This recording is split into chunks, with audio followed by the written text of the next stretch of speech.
I'm gonna do that. Oh. Now we're live. Pop up. Docs. Probably open that guy. Go to your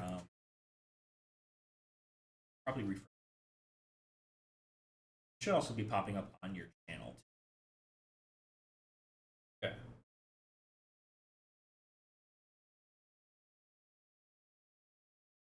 Or yeah, or I guess over there. There. Live chat right there. Cool. I usually change it to live chat instead of chat, so it gets everybody. But I'll also do it. Oh no, not the wizard. How do you do that? You change the. Yeah, top chat, and then you. No, it's literally your first time doing it. All right, I'm gonna post it. Okay. Go for it.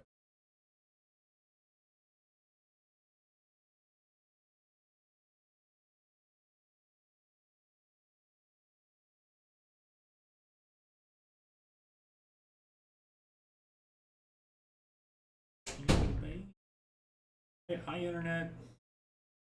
He is not. Hi, internet. You can hear us okay. There it is. That and it showed up.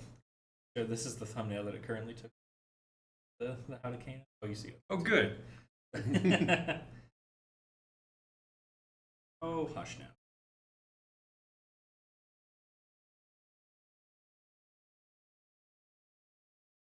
I can also see you have some audio cutting in it. Is it? Us, or... Yeah, let's see. That's better. Maybe should have checked the audio a little bit more. But I did. No. I just muted us for like a second. Cool. That's fine. Just for a second, it's fine. Second. I'm gonna. This is the roughest part about live streams all the time is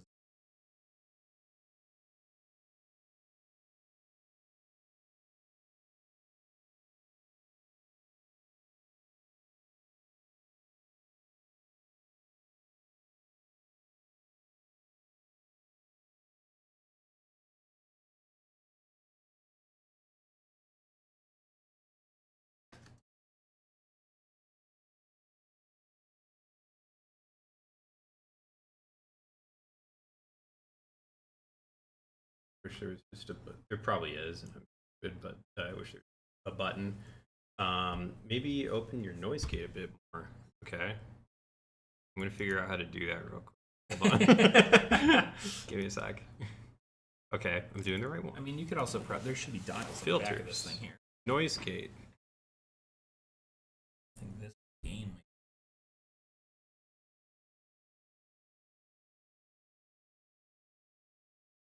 Close threshold. Open threshold. Yeah, I'm no audio. What if I did this and then we removed the noise gate and we Oh. just hoped that Aurora wasn't gonna. Hope that stays Yeah, remembered. Hope that stays remembered. Let us know if it sounds any better. Yeah. Let's see. Making a quick post.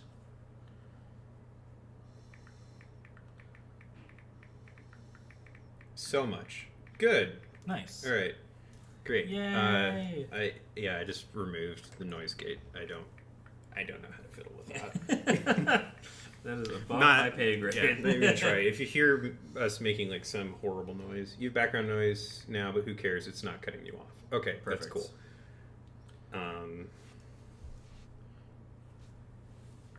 Great. Alex is just doing a post.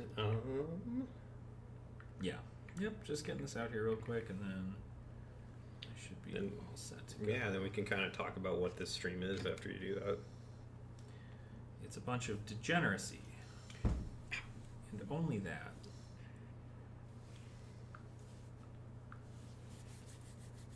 Alright. Getting it on Blue Sky. Feel free to like chit chat with folks too while I'm doing this. You don't have to just wait on me. Oh no, I'm boring. Interested in hearing what you have to say, real quick. Well, cool. I will say that I think that Kano played a lot better before now. I'm finding that I'm having fun with the deck again, which is like a lot, which is crazy because like during Rosetta I really did not enjoy playing the deck. So yeah, this will just kind of be it'll be neat to see, I think, especially if you haven't touched Kano in a while, kind of like what the deck does. So yeah. Yeah. I'm excited. And it's all literally spawned from... I think I was like... I was dooming on Vincent, and I was like, you know what? I almost learned Kano. And Tegan was like, do you want to learn it? I think you'd be really good at it. And I'm like, yeah, you know, and I think I actually would be down to do that. Well, every time I say, oh, do you want to learn Kano? People are like, no, I don't want to learn Kano. Right. And then what ends up happening is they're like, okay. I'm like, okay. And then I'll play into them as Kano, and they're like, I just don't know what to do. And it's like, well, you know, like, I offered. Right. It's like, I have it. You can learn what Kano is.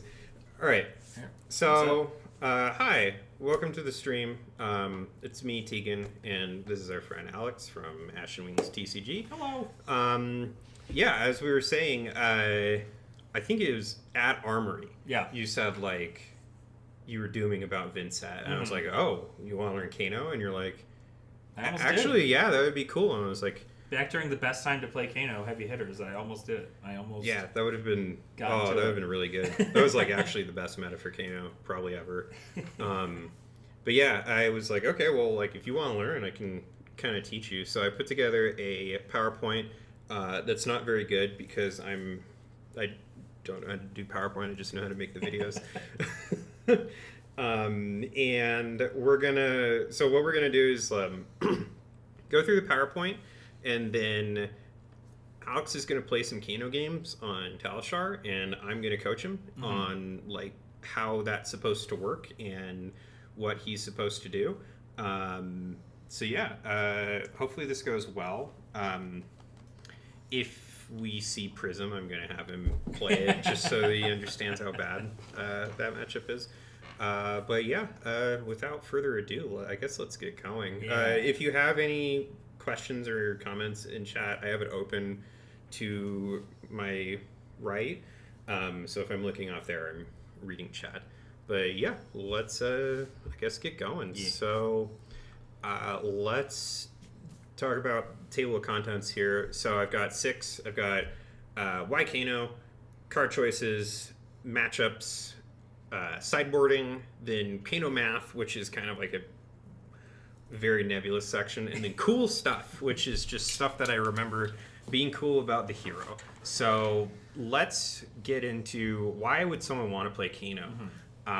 So the first big reason is he's like a meta call hero.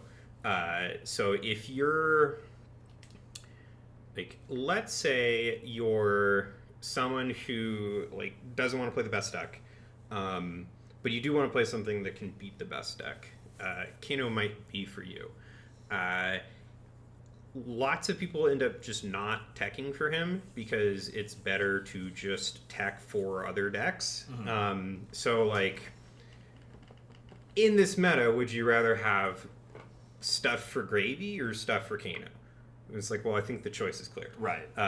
There's like 2 Kanos at like one of the most recent nationals, and Gravy was the most represented. Right. So because people are teching for decks that rightly will have more representation, Kano ends up being really good because they'll cut down on stuff that just hates Kano. So stuff like Oasis or a bunch of Spell Void. Right. You'll still encounter it.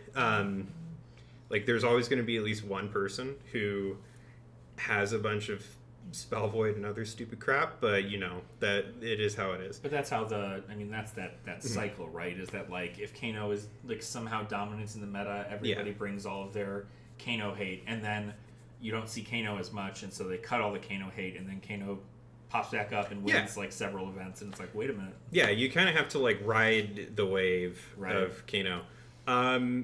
like, so I think the best example of him being like this cool metacall hero was during Heavy, where he was like, if you ask me, and I think other Kano players, he was probably the best deck. You could pitch stack a ton of things, and the things that you weren't pitch stacking, you just did like this solid tempo plan into. The only really two bad matchups he had that were relevant at all were like Katsu and Prism. And even then, Katsu was still doable. So yeah, like that's like one reason to play Kano. Then we'll go on to the next reason. Quick games. So this sounds silly, but because Kano can win very, very quickly into most of the heroes in Flesh and Blood, I find personally, and I think other people might completely disagree with this, that you end up having a lot less mental fatigue across the day, just because you end up getting like a solid half hour to chill between your matches. Right. Whereas other people who are playing like fatigue decks have to spend all this mental energy playing it, and then they get like a 5-minute break between the next round. I like, people can disagree with this, but I do kind of just enjoy the like, okay, I'm gonna just like recuperate mentally and just kind of like prepare myself for the next game thing. Oh yeah, I mean it's nice. I'd imagine. I mean every time I've gone against several other Kano players, I mean effectively it just seems like the amount of mental hoops you got to go through in your head to make sure your lines and math is correct almost seems like it's doing more mental fatigue to an individual than if it were to be like just a somewhat longer game. But even still, I think that, I mean, the math is so incredibly important in this matchup, or as this hero, that I'd imagine once you know what you're looking for, and it's an algorithm you've solved day in, day out for, days and weeks and months, it probably does not lead to as much mental fatigue. It's probably like newer Kano players like myself are probably due to kind of be a little bit more fatigued that way. So there's a comment that says you make fewer decision points over the entire game because all the decisions are in a condensed space, right? Yeah, like that's the crux of it, is most of your decisions are going to be... you still make a lot of turn-to-turn decisions, which I'll try and stress on Alex when we actually play the game. Like, a lot of people think that you're just like sort of like autopilot setting up, but like you kind of do have to figure out like what the best way to block is, like what your turn's going to be looking like, and then most of the decision making process happens on the combo turn. But if you're practiced enough in the combo turn, and like how that works and what Kano math is, like even that concentrated decision making process ends up being a lot easier. So like for me at this point, because I've played Kano I think like 2 years now, like pretty consistently, the combo turn, like knowing the math and stuff, is I do it very quickly. Hold on, just gonna close the blinds here. I can do it very quickly, so then it's just a matter of like, okay, well, is this card worth keeping, like if I opt something or whatnot. But yeah, so I think that like him being a deck that like goes so fast and can kill very quickly, like it does really just add up to you end up being less tired throughout the day.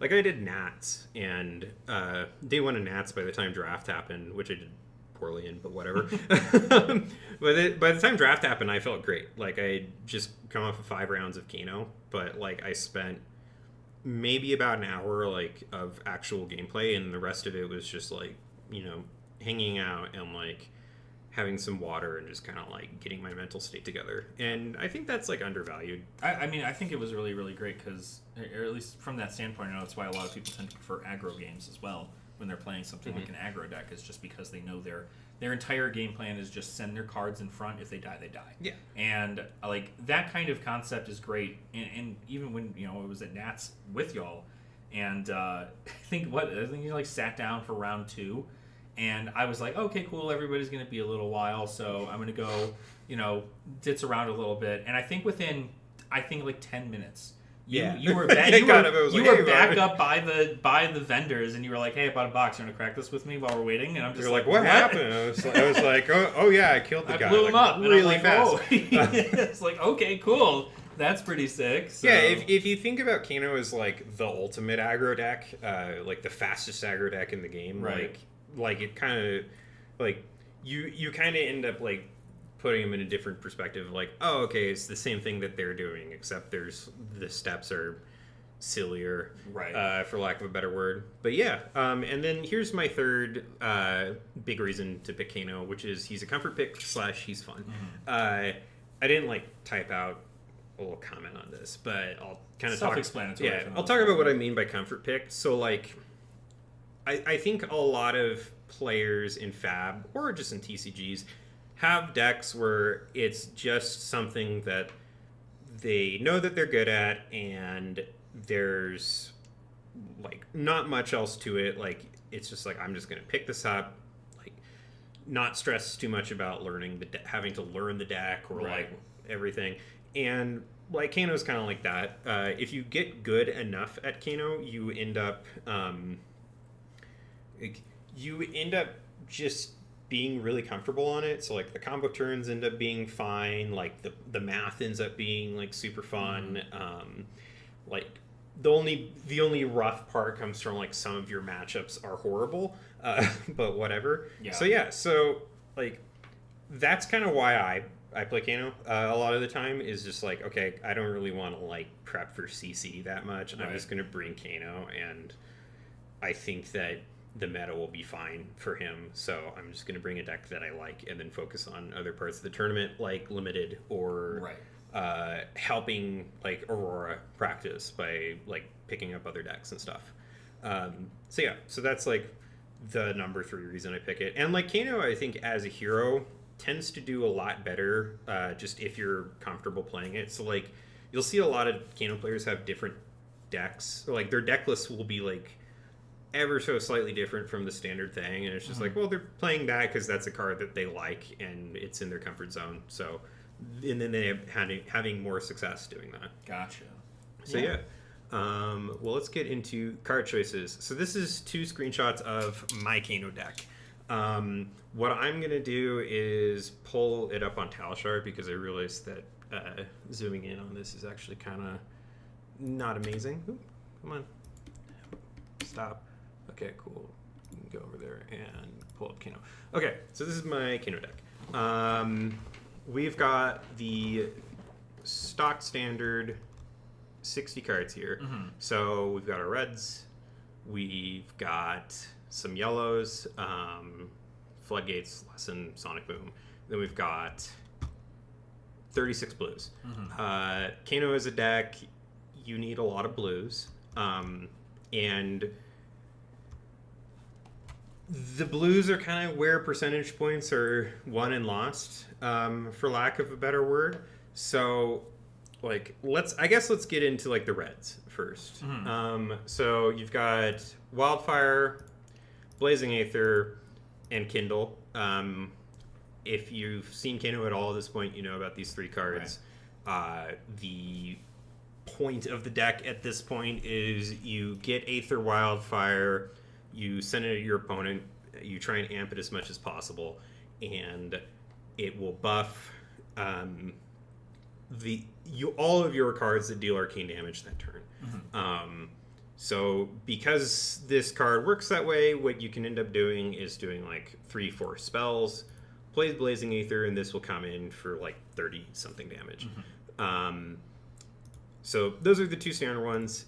Kindle's really good just because it lets you draw a card, so it counts as a blue that amps 1. Is kind of how you have to look at it. Currently I have Spindle in the list. This is kind of like a more recent re-edition. I used to run this a lot. The deck became a lot more combo centric and less like play on your turn centric in recent times, but I've added it back in because the effect of on your turn you're sending 5 arcane and you opt for every point of arcane is kind of infuriating and is something that your opponent will block. like a lot of the time if you send just random stuff, your opponent might just take it because they're afraid of dying on wildfire. But this is kind of a damned if you do, damned if you don't card. Because unless you have AB5, I'm always going to opt something. Right. You're getting a sculpted hand, effectively. Yeah. So. And if you just take 5 damage, 5 because Crucible into Spindle, if you take 5 damage and let me opt 5, you probably have lost the game anyway. Right. I just get to set up the perfect next hand. And, like, I've had a lot of opponents just go, like, okay, I have to let it hit. And then I'm like, cool, top 5. And they're like, okay. Like, well, that sucks. So it's back in the list for now. I like it a lot. Oftentimes people are cutting this and running like yellow overflow the Aether Well or red overflow. I have not been impressed. But then we've got the last red main deck, which is just Open the Floodgates, and we've got Open the Floodgates in general. Right, just rainbow open. I hate this card. I don't know how like genuine. I mean, obviously, I see the keyword on it, which is why you hate it. But this card is like insane. I hate this card. If they should unban Tomes and ban this. So they restricted it in LL. So they did because Tomes are legal and Tomes are so. This is kind of like how Kano goes wide now. Is he's got this surge effect that deals damage and draws 2. The card is really feast or famine. So you either can completely stop this and it ends up being bad, or you end up not being able to stop it at all because you don't have enough Arcane Barrier, and I also get to keep going. I don't like the card, but it's what we have to do now because Toma Aetherwind and Toma Final got banned, which are 2 cards that I think are much better and less of a nightmare.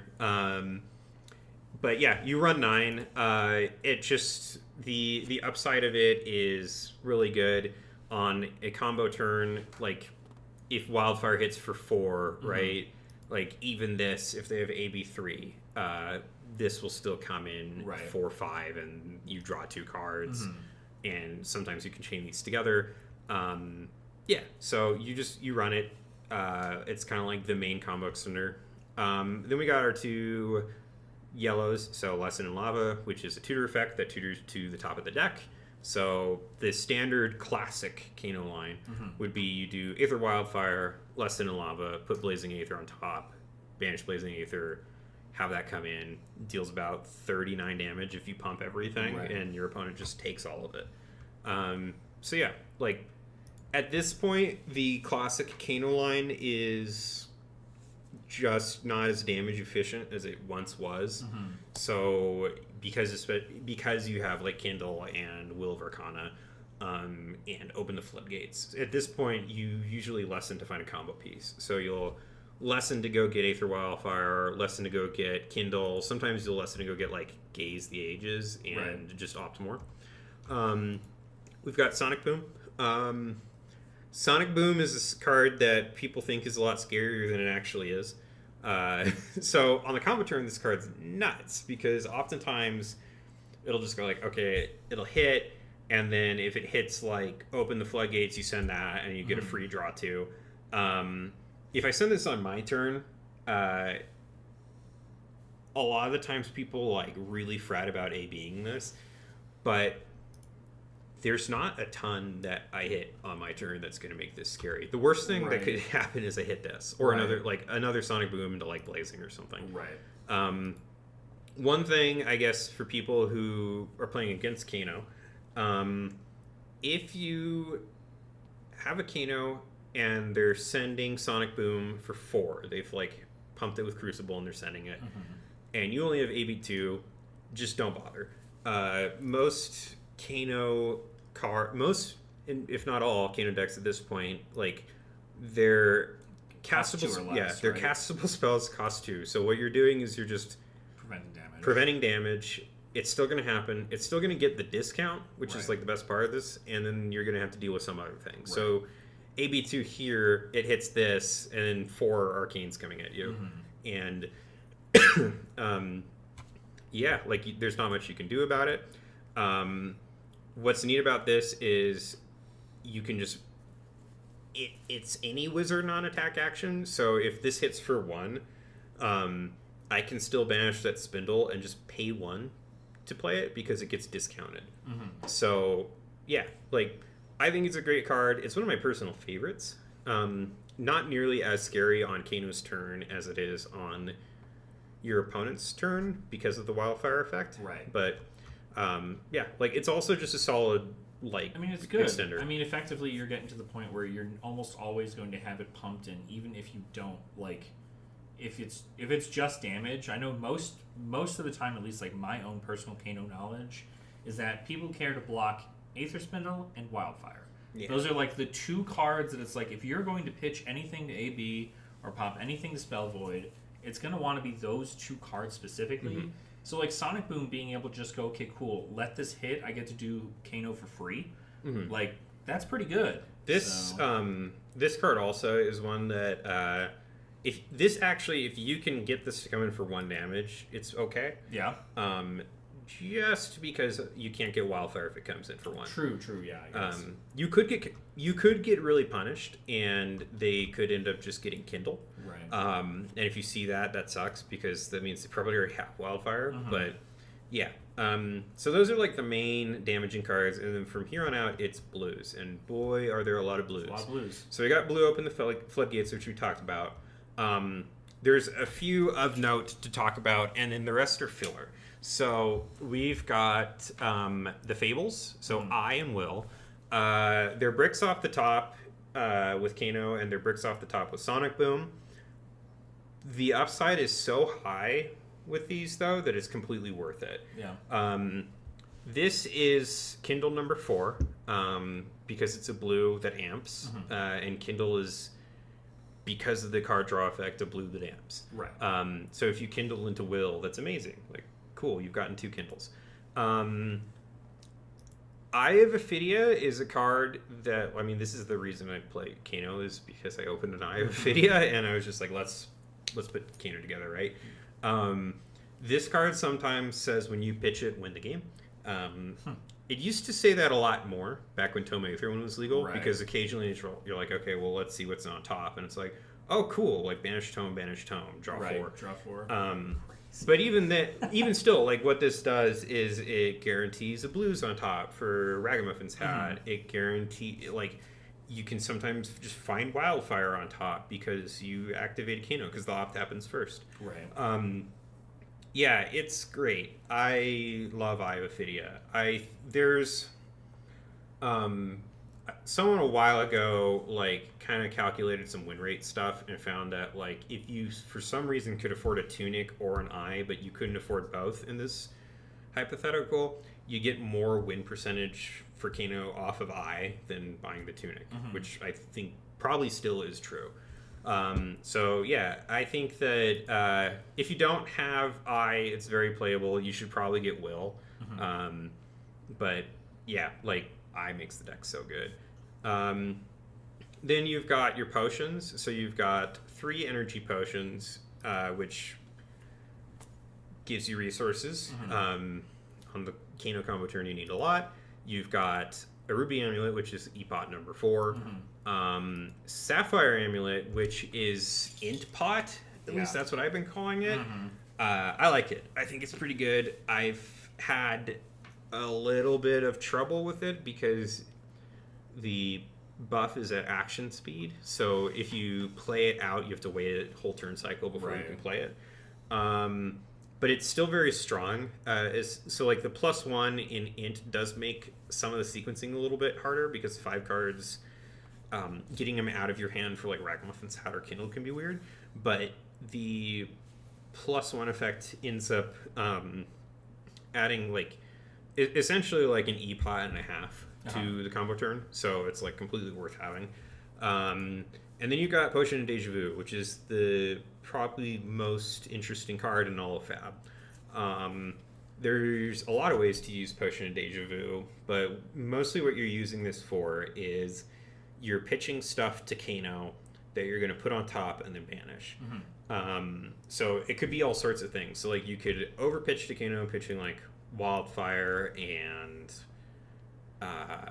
open the floodgates blue, then put them on top, banish the wildfire, banish open the floodgates blue, and you're now able to play your key combo piece and your card draw thing without using any of your equipment. Like, that's really big. So into some matchups that have like a ton of spell void, like Vincent, if you can do the first wildfire just using potion, it's really good, because then they'll end up using spell void on that, Right. As opposed to one that you have to use Storm Striders for. Right. And you still have all your equipment for a later turn. Like, you've essentially wasted nothing. Yeah, potion's really crazy. You can also just do some really nasty crap with it, with like Will of Arcana. So like you pitch like Will of Arcana, and then you like depot it on top on the wildfire turn, right? And then you like draw into it with Kindle, and then you like pitch it, and then if you have another depot, you put it back on, and then you Ragamuffin's hat. Yeah, like and amps. It's like I've just 3 one card. That's crazy. Another one of my favorite, or well, I'll get into that cool stuff. So then there's Gaze the Ages, which is another power card. This is Eye of Ophidia's 2 through 4, if you think about it. It opts to and puts it back into your hand if you played another wizard non-effect. So it's kind of like Chi. Here's a lot like Chi. So much so that when Aurora played Kano at the PQ, she kept pulling this card out of the sleeve to try and like flip it over. To flip it? Yeah. But yeah, it's sort of like the first Chi card. But it's stronger because it opts to in a deck that cares a lot about what's on top of the deck. Right. So one thing that you do on your turn, for instance, is just Kano, play whatever's on top of the deck. If it's a wizard card, even if it's just a zap, right? You play that, then you gaze, you opt to, see what else is there. If it's a potion, great. If it's wildfire, you know that's coming next turn. So yeah, super powerful card. A lot of fun things you can do with it, which I'll get into later on in the presentation. But yeah, I love Gaze. So then the rest of this, I'll be completely honest with you, is filler.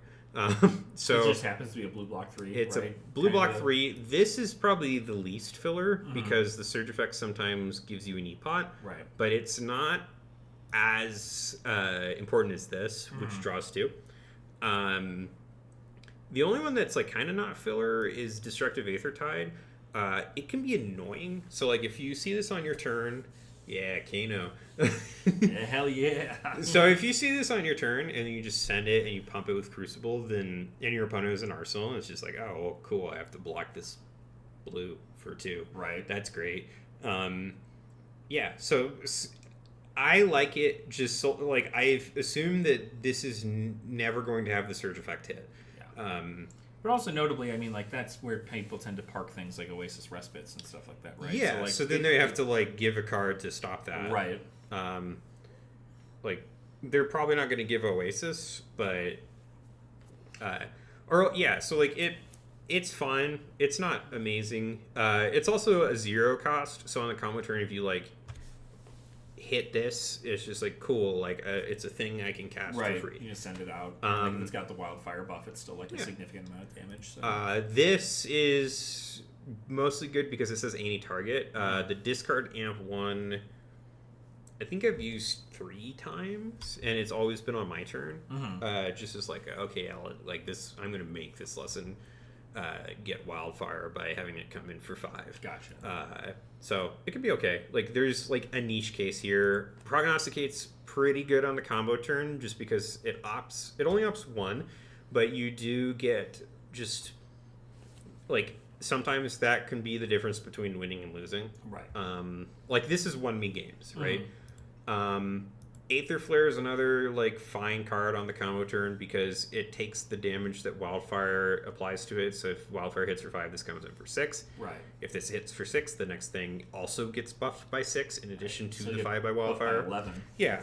So it's just like a damage amplifier. I used to run red flares, but at this point it's probably like just not worth doing. Right. Then we got like Aether Dart, which says any target, which matters because of gravy. And 2 Aether Arc, which is, in my opinion, the worst blue in the deck because Ponders are... Ponder doesn't matter a whole lot. Ponder doesn't matter a ton unless you don't kill them on the combo turn, and you Right. do send this. Because sometimes the Ponder can hit, like, a Kindle, and then you put the Kindle in Arsenal, and you're like, cool, like, here comes another combo turn. But it's the lowest of the blues in the deck. Yeah. It's funny how much of this is, like, the zero-cost blues, like you would see in, like, Ira, is just kind of the same concept. You normally would just have them in there because it's like, oh, cool, this is a, it's a zero cost that it turns on my abilities, and it also is a blue that blocks 3. These are just like the filler cards you put in there, but notably on the combo turn, being able to play one of those zero cost blues is effective because you're sending like possibly 6 damage in addition, and getting whatever surge ability or being able to get an additional value even off of something like Destructive Aether Tide is pretty good. So, and like you mentioned, one of the nice things about Kano is that his cards all, for the most part, except for the items and Kindles, block 3. So you do have like a number of no blocks in the deck, but everything else just like covers pretty well. Yeah. We played a game earlier where Alex went first as Syndra, and I just blocked 12. Yeah. And like took 2 damage on turn 0, and then was able to like start the game. Like it's part of why he was able to pitch stack back during heavy. Right. And it's just because he can block 6. You're even 9. Yeah, you can put 12 in front of something, right? And then it's just like, okay, that's really good. Like you can put 12 in front of Bonds, and your new opponent has to just go like, is this even worth doing? Like you can just IP them, and then you're just digging deeper, right, into what you need. So yeah, and then I guess we'll talk about the equipment, and then I have a section about sideboarding later, so we'll get into like what I have on the board. Yeah. At that point, Crucible, which buffs your next arcane thing. It's not amp, so this doesn't float. Right. So whatever you play after you've activated this and let the ability resolve, that gets the buff. This is important to remember. It's easy to forget this. Yeah, I know. It's something I see often because whenever I, have been Oasising individuals, I often will see where it's, Crucible Aetherweave will be activated, and I'm immediately like, okay, so I have to wait for this to resolve before trying to do something like Oasis, because if they play anything else, like then it's that target's going to get pumped, and then I can worry about Oasis the next thing. So you also have Metacarpus Node, same thing. It also has AB just built in, which is relevant a lot of the time. Yeah. But yeah, whenever you play a card with an effect that deals arcane damage, you may pay a resource. If you do, that effect deals that much +1, and at the beginning of the end phase, destroy Metacarpus Node. The value you get on this card is insane. On a base Kano turn, it's like on a base Kano combo turn, right, with Wildfire, Lesson Blazing, the ping from this deals 5 damage. So it deals 1 here, then 1 here, then a buff on this, and then it counts the 1 from this and this as well. I will go over this in Kano Math. But yeah, this card's wild. It can equal like 7 or more if the chain goes goes super wide on the combo turn. Yeah, it's a fantastic card. I think it's like there's no better option for Kano's arm spot at all. Then you've got Old Knocker, which is a recent addition with High Seas. You used to run Spellfire Cloak. You also used to run Threadbare Tunic, which is probably my favorite one. But this combines Spellfire Cloak and Threadbare Tunic, and it also blocks 1. So tapping Kano doesn't matter. Kano doesn't have a tap ability, and you can block with this card in resolution, tap Kano, gain the resource, it's destroyed, it saves you 1 life. Sometimes this can matter a lot, especially if it's like, okay, well, this will kill me exactly, so I'm going to put this in front of it, and you have to spend 1 more card to kill me. Right. It can be the difference between winning and losing. And there's like flexibility. You can do this on your turn if you need to, as opposed to Spellfire, which only works on your opponent's turn. You lose the Arcane Barrier from Spellfire Cloak, but who cares? Right. So yeah, I think it's just like overall best in slot chest equipment for most of the matchups. You've got Ragamuffin's hat. This card is this card except for your head. So it's Draft Chaff from Arya, but you blow it up if you have one card in hand. Then what you do is draw a card, and you can put a card from your hand on the top or the bottom of your deck. Right. So this either is you put a card in your hand that you want to play after having just activated Kano, and then draw like a blue, hopefully. Right. Or you are digging deeper and just bottoming something you don't want. The putting something on the bottoms come up a fair amount for me. You kind of don't want to be doing that, but sometimes you gotta. Yeah, I don't know that I've seen a single game. I did it. I think I did it to the bottom.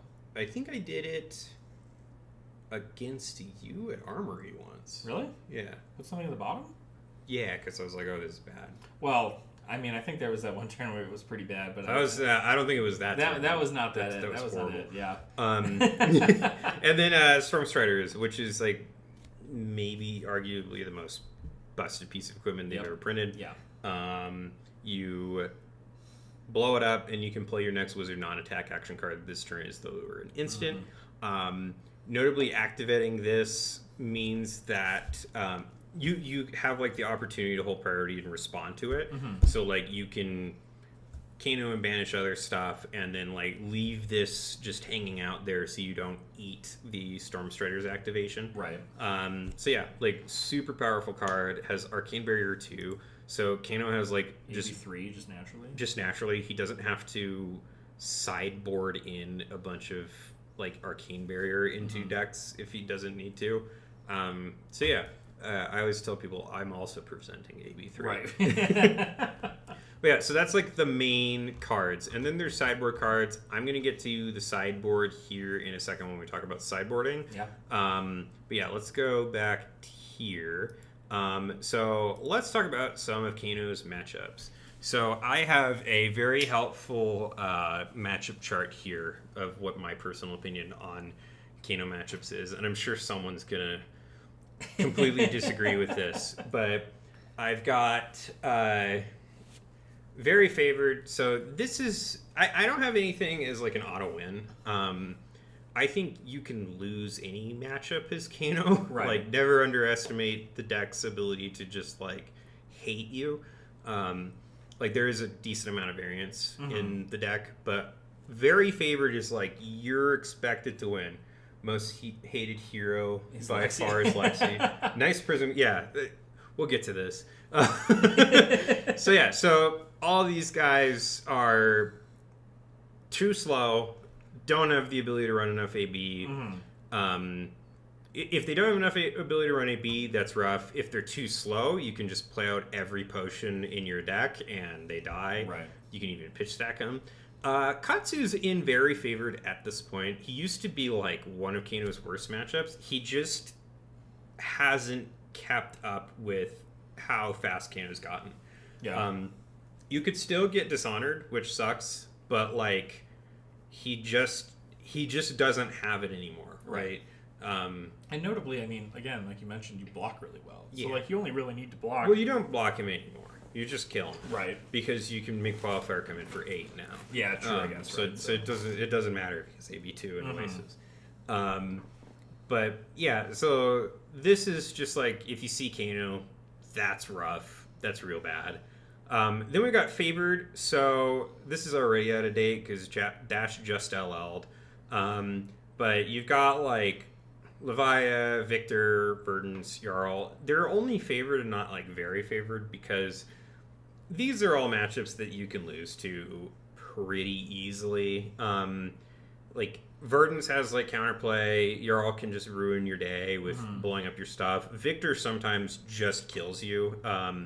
He's got enough Gogan and big boy attacks in the deck and that if you just don't see Wildfire, it's like, right, you just die. Right. Oh well, cool. KO similar. Levia, I can run the Spell Void equipment, but like the deck is like designed to kill itself almost. Right. So if you can just get rid of the spell void equipment or have wildfire come in for above the spell void equipment, then she's like, okay, and then I guess blood debt will kill me. Arachne Huntsman is oftentimes a miserable experience, even though you should beat him. About like the good matchup for Huntsman right now. Well, it could be anything. Like they could have anything in that deck. Right. So then it's a lot of stuff that has like prevention or can be fast. So like Dory will run Oasis, right? Mm-hmm. Max has incidental Kano Hate and sometimes can just boost you to death. Mm-hmm. You can just get inertiaed by Azuri a bunch. Right. But they're all, I think, if you sit across from them as Kano, I think that you should feel not like, oh yeah, I'm gonna win, but you should feel more comfortable than not. Right. So this is a tier called 2 ships. So just 2 ships passing in the night. You do not care about what your opponent's doing, and they do not care about what you're doing. Yep. You're just trying to win. Mm-hmm. Syndra and Phi it's just like, all right, cool, who gets there first? Azalea's kind of like this. It's either she'll send a huge arrow at you, and you're just like, well, can't deal with that, or you'll send a huge wildfire, and she's like, okay, cool. Right. Yeah, just... 2 people beating the shit out of each other. These are the 3, in my opinion, least interactive matchups that Kano has. Yeah, I mean, we quite literally just did a Syndra Kano matchup for this, and there was a lot of decision points that I made, but it was like, okay. Yeah, but at the end of the day, it was cool. Like, my turn is lay down my hand. If you've got it, you've got it. Yeah, it's like my turn is wait for you to lay down your entire hand and then try and kill you. Exactly, right. So then there's skill, so obviously it's the mirror. You can call this 50-50, but I think all of these are things where it's very much like who is more comfortable in the matchup, who's prepped better. Mm-hmm. So, like, I know that people think that Gravy tends to be quite good into Kano at this point. I think that if you have a solid plan and, like, know what Gravy's doing... Right. What are you doing? Sorry, the cat's right here. He's, like, licking something. If you know what you're doing, it's not terrible. Bolton, similar. Acilio also just kind of has it, like, they've got tech into you. You are a lot faster than they are. Right. So, yeah. And then Puffin's in here because she can steal your items, which is infuriating. Yeah, I think, like, Mechanologist probably just in general is kind of a weird thing because historically they steal stuff. Right. Yeah. Historically, they've been fine in a Kano. So then we have, like, the actual unfavored matchup. So we've got Rhinar. Mm-hmm. Rhinar is unfavored as opposed to, like, the other brutes because Rhinar can intimidate you on his turn. Mm-hmm. This sucks if you're Kano because you're trying to kill him on his turn. So if you go to Ragamuffin's hat and then he discards, like, Agile Windup or something and intimidates you, that wrecks it. I'm pretty sure his is only on his own turn. Yeah, which is when you're trying to kill him. Right, I see. I see. So that ends up sucking. Yeah. And your deck only blocks so well if you don't have any cards in hand, so he can just intimidate all the stuff out of your hand on your turn, and you take a ton of damage, and you're only at 30 life. Right.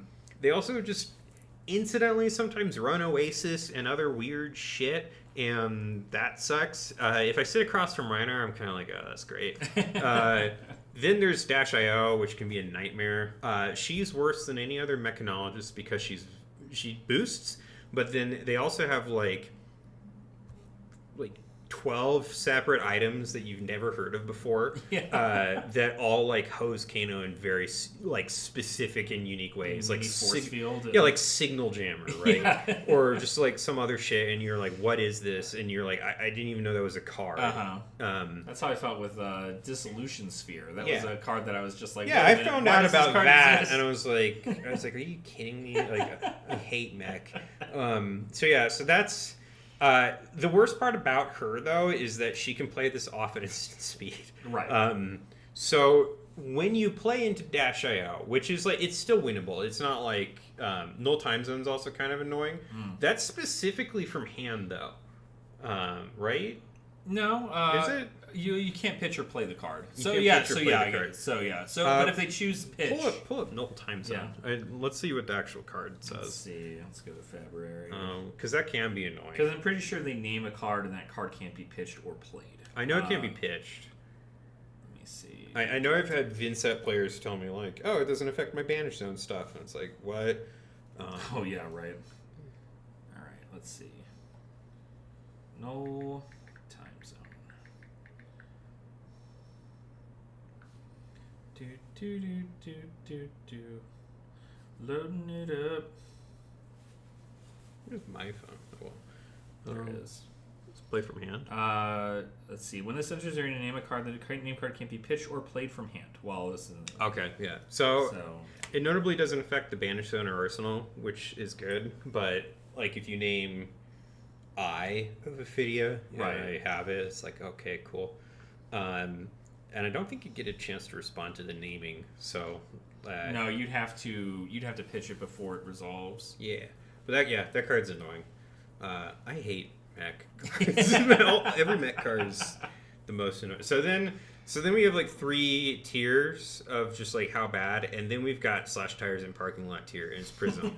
There is no way to make this matchup playable that I found without completely warping the deck to be like different than what it actually is. Mm-hmm. So I've seen some people go like, yeah, if you put 12 poppers on the sideboard, it becomes a lot more playable, and it's like, what?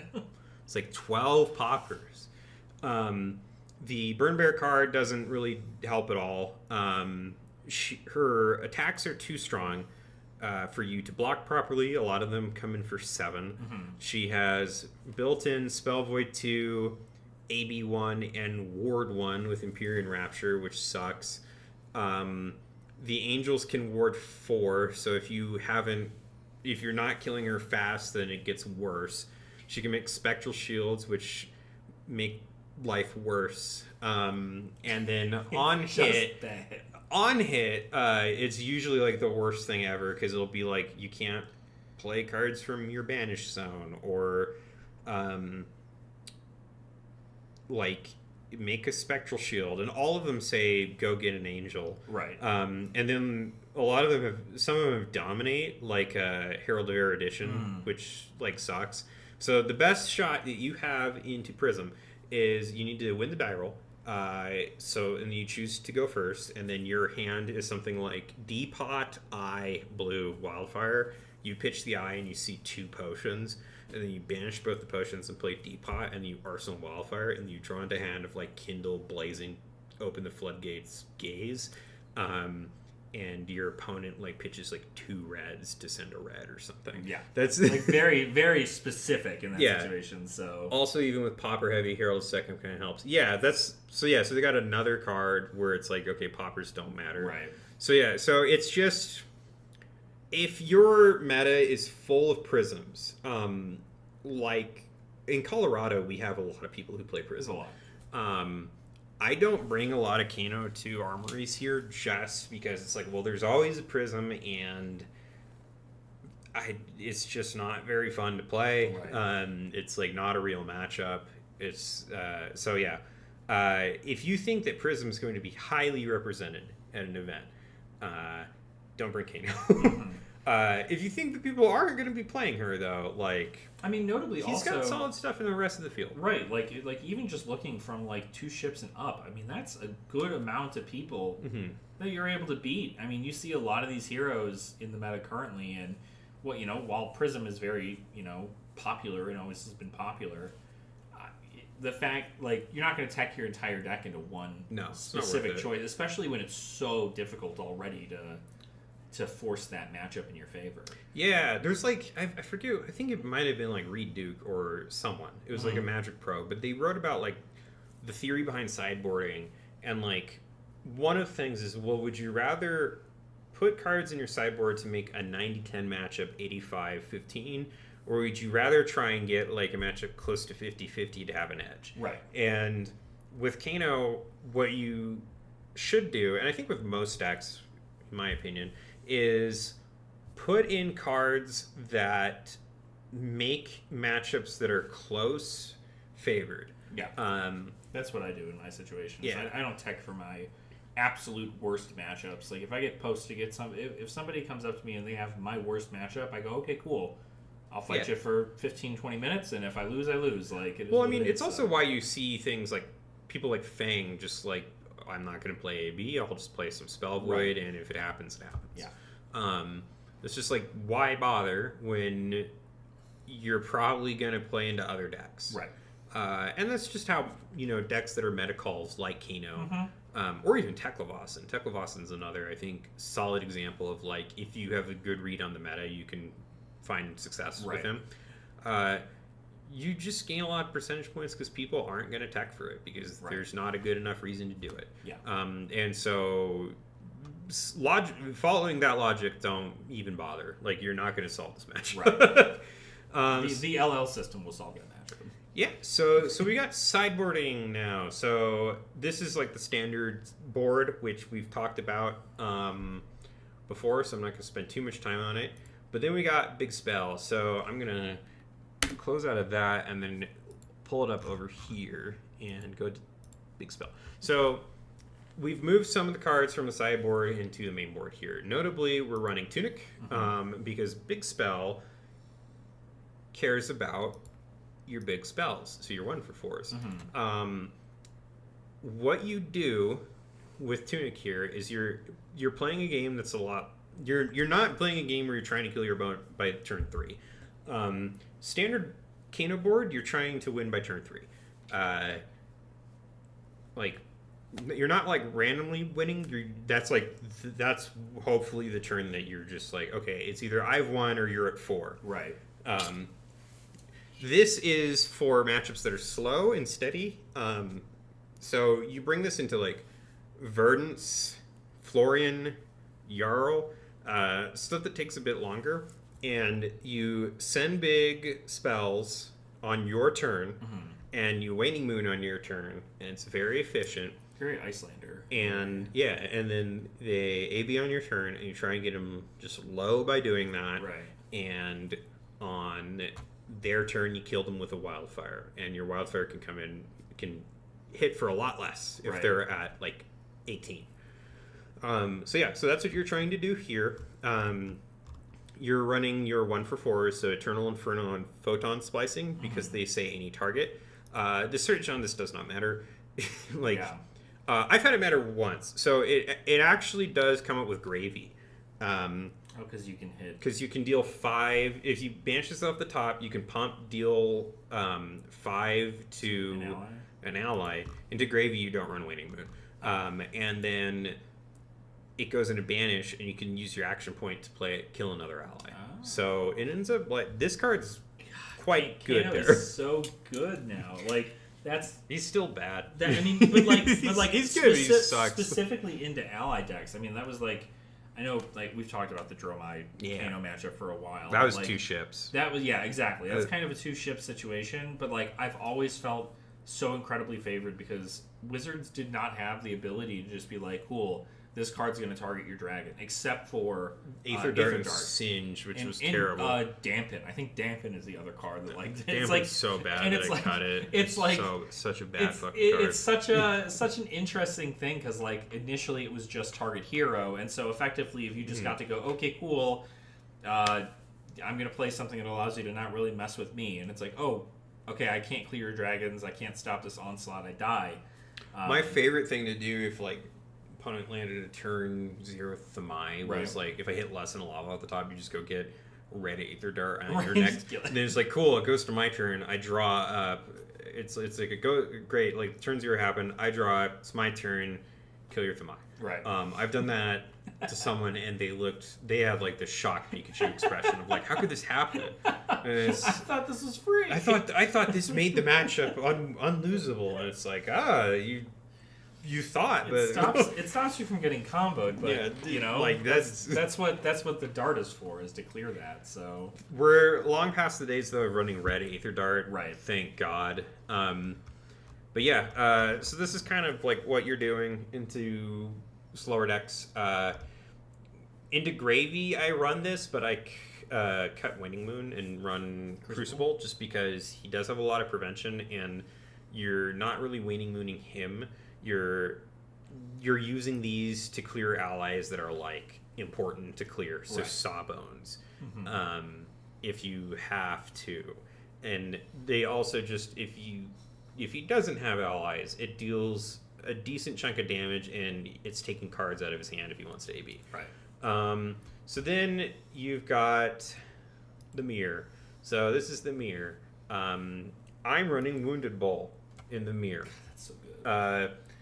I've always loved Wounded Bull in the mirror. It's such a weird little tech, but it's if you're like, great, send Eternal Inferno for 1. All right, I'll Waning Moon, and then they're like, okay, I'll AB, and I'm holding 2 cards. It's like, I know you're not going to Wildfire, Wounded Bull. Right. And then, then they're like, oh no, I didn't think that was coming, and it's like, haha, I've gotten the best of you. Here comes 8. Crazy. Yeah. So the mirror's crazy. I think the mirror is probably the one thing I'd be the most terrified to learn.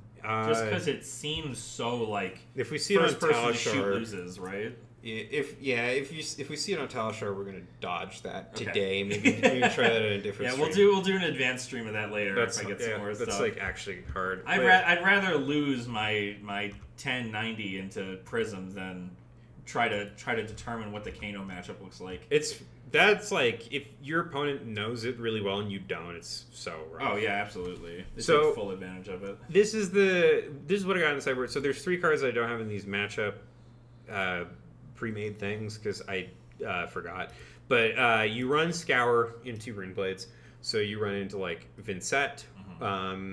Used to run into Florian a lot when he could like just he was like stacking. Right. You just like wait for him to get 12 rune chance, and then on your turn you'd play Scour from Arsenal and just pitch all 4 blues, 4 blues, and then deal 12. And he's like, cool. It like just nullifies all of his tempo, and then eats, just eats like 12 of his health. If you like AB's 3, it's like great. I've taken 9 damage. Right. You're down to 2. I hate Scour fucking blows his Fang. Yes. Yeah, if you do it, I don't run it into Fang because I don't think you need it, but it is funny, like to do it to Fang. Yeah. Where it's like, guess who's losing all their fealties.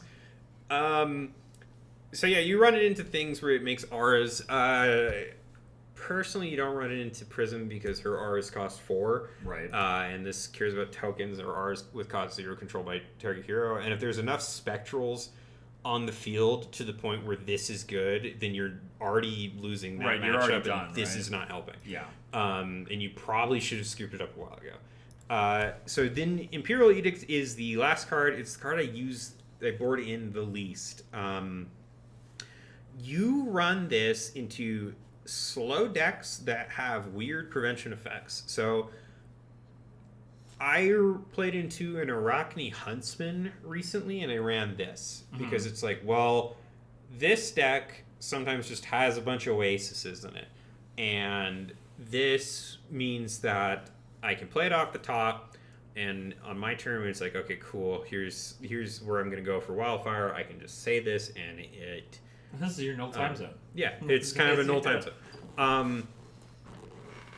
I kind of hate this card. I don't like it. It doesn't seem like it would it'd be for anything outside of that specific situation in which you're trying to go off, and you don't need the one card your opponent has to kill you. The next thing is it says go again here. Yeah. So destroying it doesn't eat your turn, so you can like destroy it, play a potion, destroy it, like send something from hand. Right. But yeah, it's it's a almost necessary evil at this point because you're not pitch stacking anymore. You're not setting up this crazy second cycle the way you used to. Right. So you kind of need a way to deal with Oasis. It used to be you'd stack 3 Wildfires and then they could triple Oasis if they wanted and it wouldn't matter. But yeah, now you got this. It's fine. But yeah, so that's essentially like the card pool. Gotcha. There's like a reasoning behind all of these. Yeah. Okay, cool. Let's go back to presentation. Sorry, my brain stopped working. So then Kano math. Okay. So I don't have a ton of examples here because I ran out of time making this. So That's okay. I'm ready to dive deep into the brain. count your resources. So one thing to do if you're playing Kano is don't just wing it. Just count your resources. So count like every blue in your hand is 3. E-pots are 2, right? Your chess piece is 1. Just take into account that. It's like, okay, I have 10. And then think about what your line is. So if you're sending Wildfire from Arsenal, it's and you want to fully pump it, it's 1 for Stormstriders, 1 for Crucible, 2 for Wildfire, 1 for Metacarpus. So 5 total. Right. Okay. If you want to send it off the top, it costs 3 first to banish it, then 1 to pump it, 2 to play it, 1 for Metacarpus. So 7. Which is why Stormstriders is so good. It saves you 2 resources. Right, that's huge. That's huge amount of it. So think about how many resources you have available to you before you actually fire this combo off. Right. The easiest way to lose this Kano is to just let it rip and not count correctly. So like sometimes you end up not metacarpusing because it's like, okay, I need to be able to play this 2 cost. And metacarpus means I can't do that. So yeah, always like know that before you actually commit to doing it. Gotcha. And when you're playing through your turn, especially in paper, make it clear that you're not immediately paying into things like metacarpus. Right. Like when we played earlier, I was like, all right, metacarpus triggers, I'm holding priority, I'm doing this, this, and this. Like make it clear for your opponent. Right. So we got 1 point of Wildfire is 5 damage. This is just Wildfire math. You can... It used to be because of the Wildfire Lesson Blazing being like okay, yeah, you do this like pretty much every time during heavy hitters.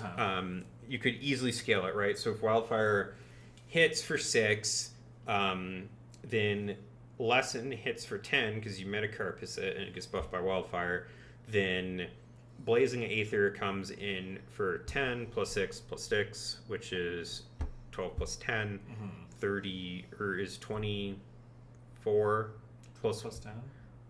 22? 22. Right. 12 plus 10, 22, then you metacarpus it, so 23. Right. Yeah, okay. So then you add it all together. I think that's 38 or 39 or something like that. Now, because most of the combos, like, will just go wider, you, like, Wildfire can be, like, more than 5 damage, especially if it ends in Blazing. But you can kind of know how much damage a combo is going to do if you're going to end it in Blazing by just counting how much Wildfire is dealt. Right. So I always use a metric. It's at least 5 damage for Wildfire if you're ending it in Blazing. Maybe more. If you do 1 more spell, it's 7. So yeah, so that's important to know because if your opponent has AB3, you can go, okay, Wildfire is going to hit for 3 or 4 if I Kindle, right?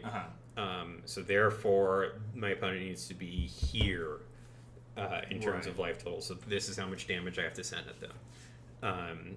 Or it's like, this is how like low they'll go and what I can still send after. So it's important to kind of just keep this in mind. So sometimes, like, there's been turns where I've been like, okay, well, this doesn't do enough here to go off, even though the hand's good. So I think what I'll do is I'll just block a bit and then play like Aether Spindle, right, and just deal some more damage and take just more cards out of their hand. Some big spell stuff to then kind of clear it. Okay. So, and then we're not going to get super into blackjack counting. Yeah, I would say this is definitely going to be a lot. But this is your mindset specifically. Yeah. You're doing this, right? So the way to do this is, if you're familiar with like how card counting works, you're not memorizing every card.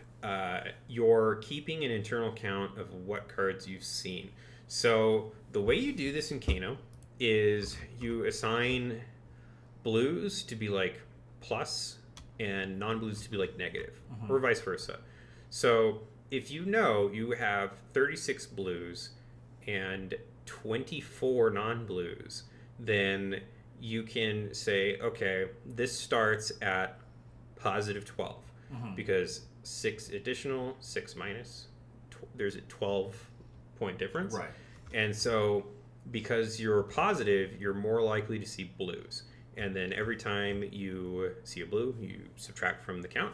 And then when you're negative, you know it's more likely to be a red on top. I see. So it's not like guaranteed, but using this, you can kind of gauge like, okay, I think what's likely going to happen just based on how many blues I've seen. Mm-hmm.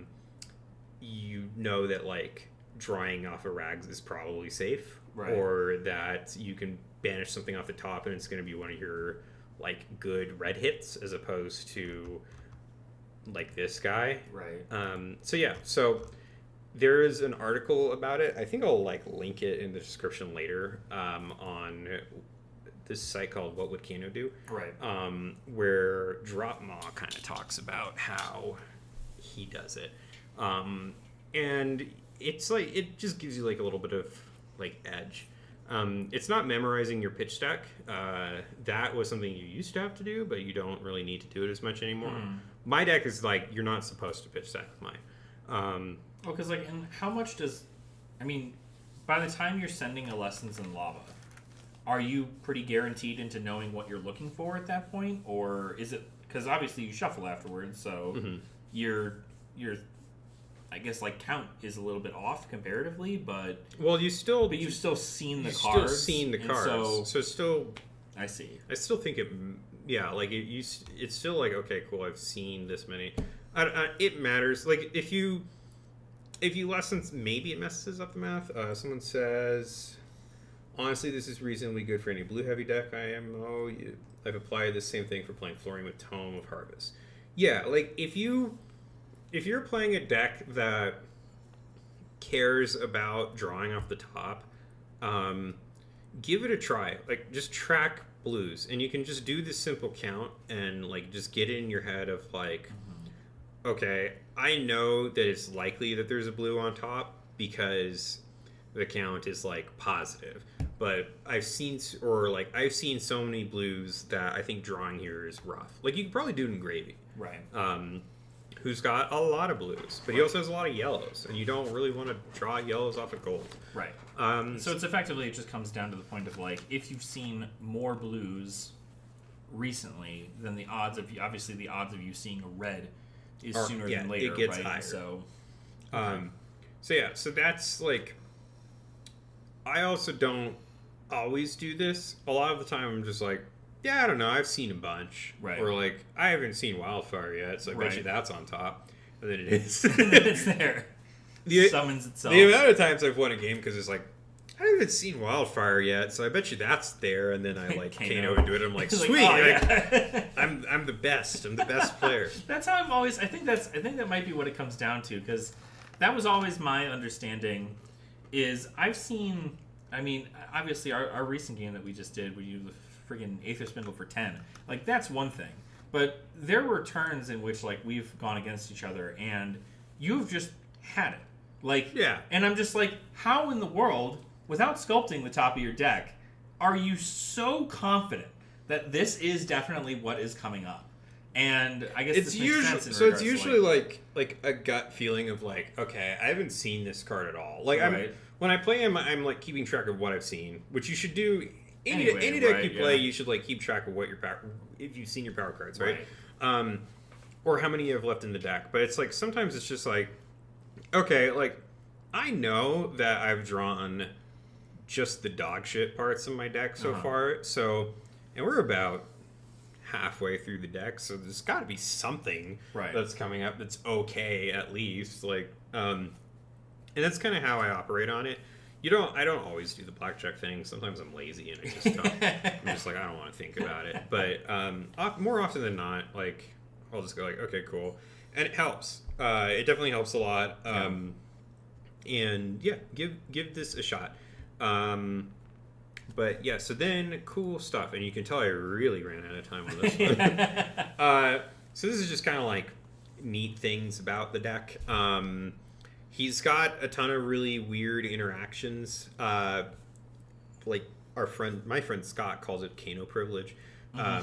So one thing in particular that I thought of is the gravy matchup. So a lot of gravies are like, oh, cool, I'll just Anka, and that means that when Kano draws off of Open the Floodgates, he's got a discard. And it's like, well, you see, that makes a triggered layer once 2 cards are drawn, or like once cards are drawn. Mm-hmm. So Kano has the opportunity to respond to that. So if I play Open the Floodgates and you're like, I'm going to discard this yellow to Anka here. It's like, okay, I will draw 2 off of this if you're not being it. Now there's an Anka trigger. I'm going to respond to the Anka trigger by banishing and playing another thing. Yeah. And I don't have to discard, actually. And then the gravy player is like, oh, I learned something today. Exactly. Yeah, I mean, because that's the level of the stack, right? I mean, it's essentially a triggered resolution on when they're drawn, and then after the draw, you're able to play in response before the discard effect. And this is part of the reason why I think people should learn the deck a bit, is just like you think about the game differently. He plays more like Magic the Gathering than he plays like Flesh and Blood in a lot of ways. Just with like how priority for things works. Mm-hmm. And if you learn like how that works, and you can like in your head visualize how the stack is, then you end up like, you think about the game in a different way. So when I play like Gravy or some other deck, right, I still think about things in terms of like, okay, I'm putting this out there, here's the layer.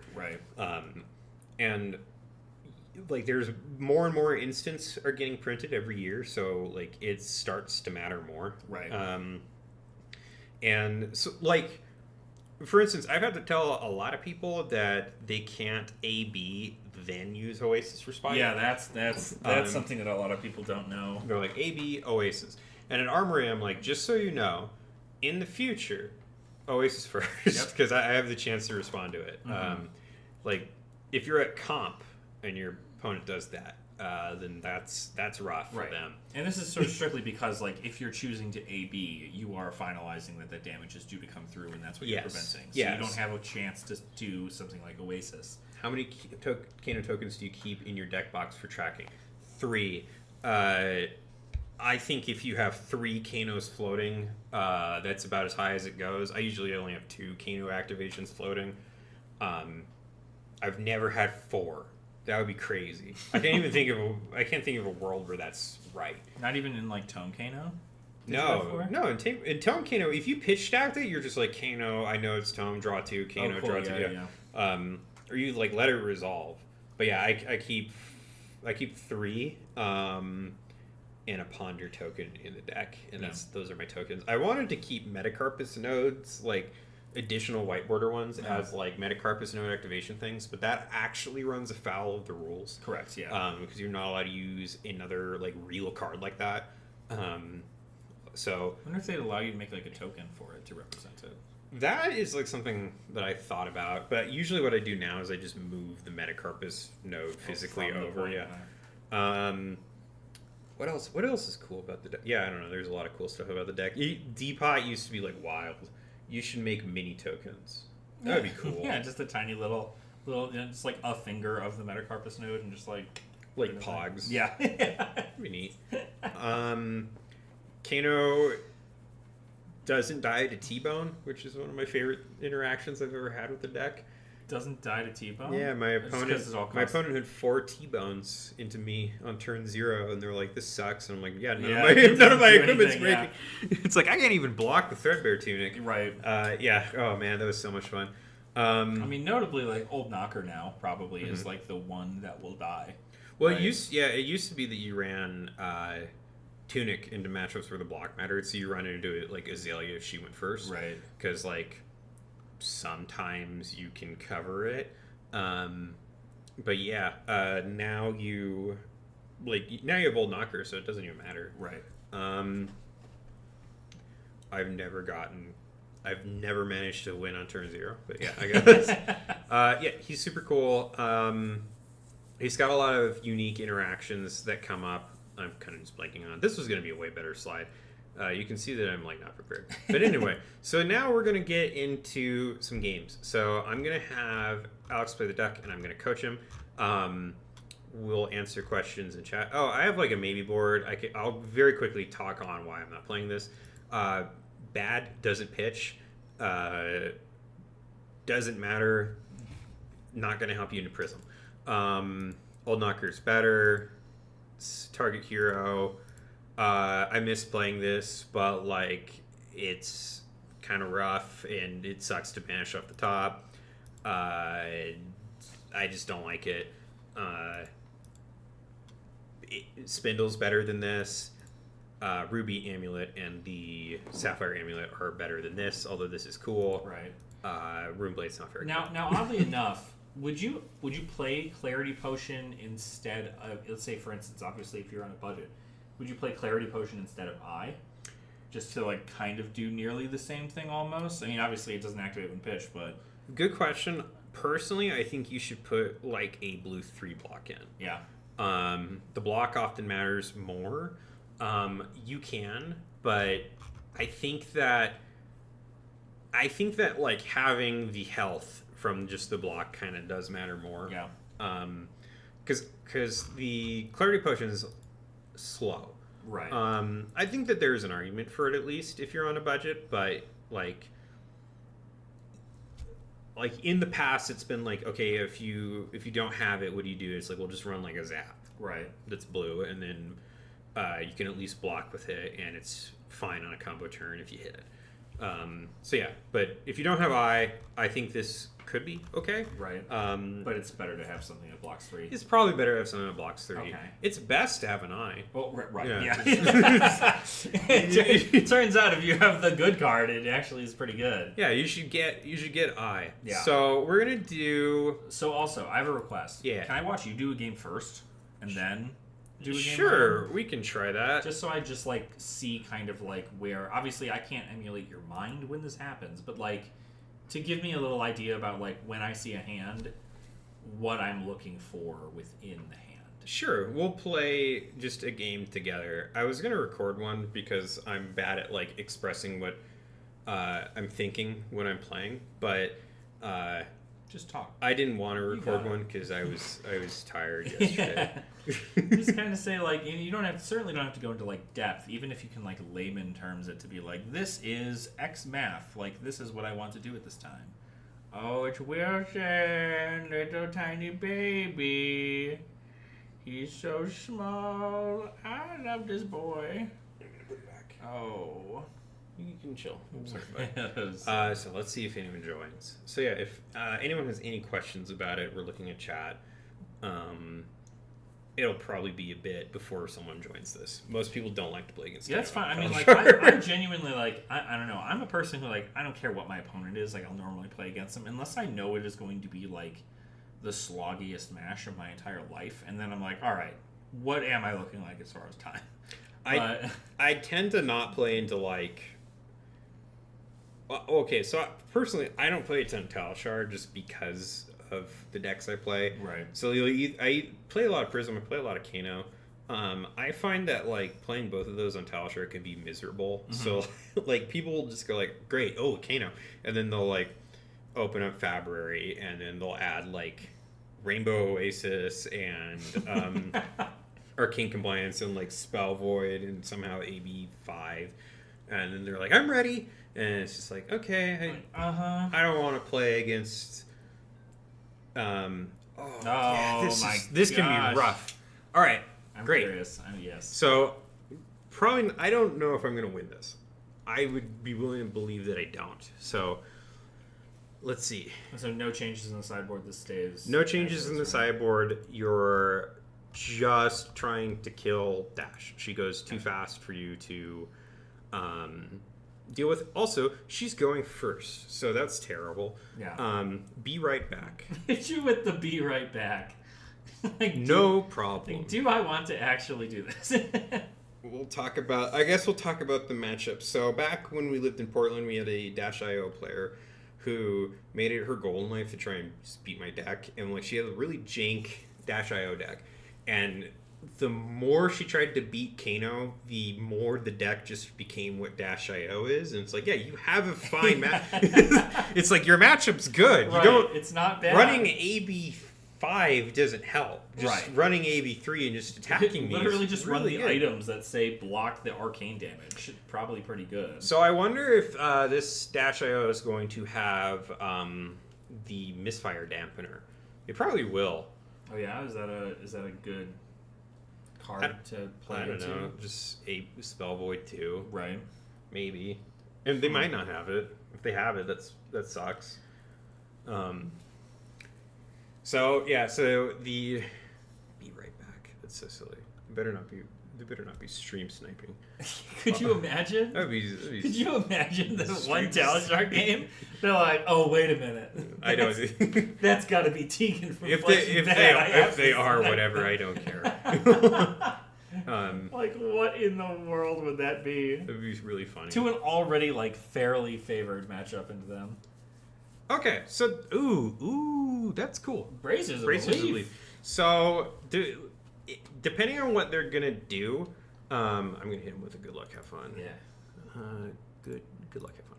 Okay, so Pulse Wave Harpoon. I'm gonna show them the card that I want to block with, which is probably Aether Flare, and just block with Aether Flare. Only blocking one on this. If they boom grenade off the top, they boom grenade off the top. Gotcha. So you're trying to keep Gaze in this hand, probably, or yeah. So if they're gonna end the turn, so if they end the turn, right? Okay. Oh God! Spark. Damn it! All Turn right. 1 Spark kind of sucks. That's insane. Please just get something normal. Please just get a cerebellum process. Oh my God! Thank God. Woo! All right. So important. What do we do here? We Pass the turn. No. Okay. So you never. So if your opponent has cards left, just go like, cool, that's great. Don't let them give it a chance to respond. Don't let them do another one. Okay. So I'm gonna Kano here using Prog. Okay. Ideally, I'd like to. Prognosticate. We've got Sapphire Amulet. Playing it from hand sucks. So I think I'm gonna not do it. I'm gonna do Prog at them. Right. And instead I'm gonna play Gaze. That makes sense. Opt 2, and if I find like more potions, I'm just gonna pitch this. This just is slow. Right, yeah. And especially into a match like this where you kind of want to be. So they took it. We're just gonna play Gaze. Opting 2. Okay, Kindle That's Aether gonna Dart. suck. We're gonna bottom both actually. Then we're just gonna go Kano. See what we get. Hoping for potions effectively. Open the floodgates. So this will actually eat a card. Yeah. Let's do that. Yeah, because they're gonna want to be at least one here, right? Yeah. So let's see if this doesn't get a card, great. This might not get a card, but if it does, then I wouldn't be surprised. Right. Let's see. This also sucks because it's 2. Yeah. So it's like inefficient. They probably don't want to pitch. Okay, cool. And we got a T-Bone out of them, which is a blue, which is great. So I'm just going to pass and then Arsenal Sonic Boom. Gotcha. Play Boom Grenade off the top. Oh, so that works perfectly. That's crazy value for them. My gosh. Yeah, what are they cranking? Oh, they're not. They don't want to crank it. Right? Yes. All right, cool. That makes way more sense. Boop, boop, doesn't matter. Okay. That's so huge for them, starting with 2 resources too. Like, now this is something you probably don't. I'm gonna activate Kano here. Just an eye, yeah. Yeah. Huh. Well, you have a spindle in hand. All right, I'm just gonna let this banish. All right. Yep, and I'm not gonna send it. I'm just gonna wait for them to do whatever. Right. I'm gonna block the lesson. If this is like Signal Jammer that they have in the hand, I don't want them to just put it in. Exactly. The T-Bone. Notably fine. Because you can just give them. Like, I always give Metacarp yeah. Snowed. I'm gonna just take the additional 3 damage. 3 damage? Yeah. Is that what it says? Yeah, 3 damage. Yeah. Yeah, so I'm just gonna take 4 here. It's not the end of the world. So oof, that's rough. This is a response you can do, right? Couldn't you just overpitch to? So I'm actually gonna do this because they boosted enough times where Right. they're going to get a They're card gonna out of my get a hand. card, right. So the card they're going to get out of my hand is this, and I'm just going to Block with it. just send this at them, and if they want to AB1 into it, Okay. that's all right. So let's put this here and draw into these 4 cards. Gotcha. Arc Flood. Yep. You can have this one. And so effectively, we're kind of in a situation where now we've seen 2 Aether Spindles already reds. We're kind of getting deeper into those blues. If they have max V, this sucks, but whatever. They have max have V. it. They do. Come on, do it. Yeah. Yes, do it. Sweet. Oh, and we know they have a red. All right, cool. I mean, yeah. Yeah. That's A-okay with me, buddy. All right. So it's going to be our hand versus theirs. They have no arsenal. Pass turn. We're drawing into Wildfire, and we know there's a yellow open the floodgates. Yeah. Do we want to respond now? Before Teklo trigger? Yeah, no, I would. I'm not going to. No, yeah. Because you want them to get more cards out of their hand first, right? So we're going to block like this and just go pass. Yeah. And then that way you can activate. Play Boom Grenade off the top. This is fine. That does kinda All right, damage step. danger.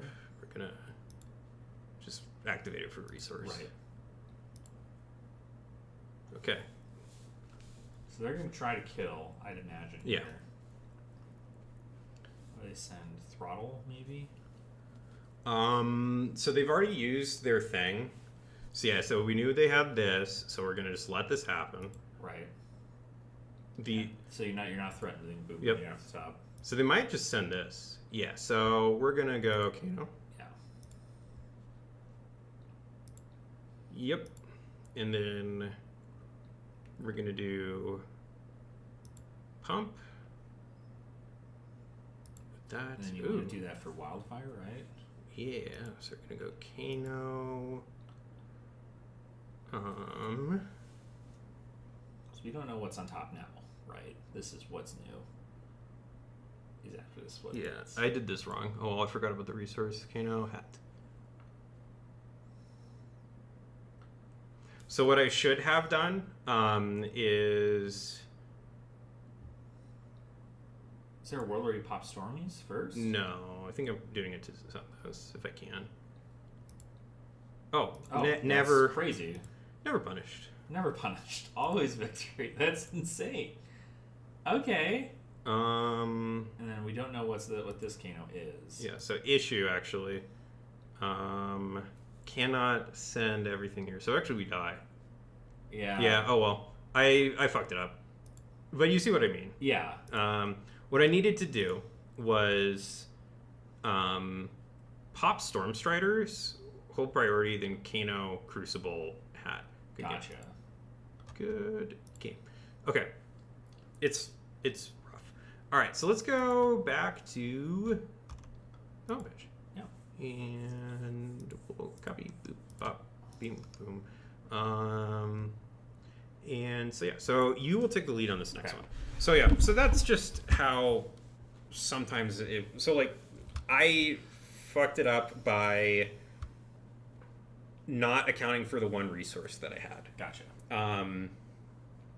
What I should have just done is pop Stormstriders just to use it, and then use the Crucible with the Aether Wildfire, so that I, instead of paying 3 into Kano to banish something that I don't care about playing, Right. I can hat, get Wildfire on top, banish it, have more to draw 2 cards. Gotcha. Okay. I I think if I didn't fuck that up, I might win there. Yeah, I mean, like, 'Cause- it sounded like the Wildfire problem. I mean, to be fair, 2 cards in hand, though. Wildfire for It'll probably be for Wildfire for that hits for 3 because they have AB 3. two, right?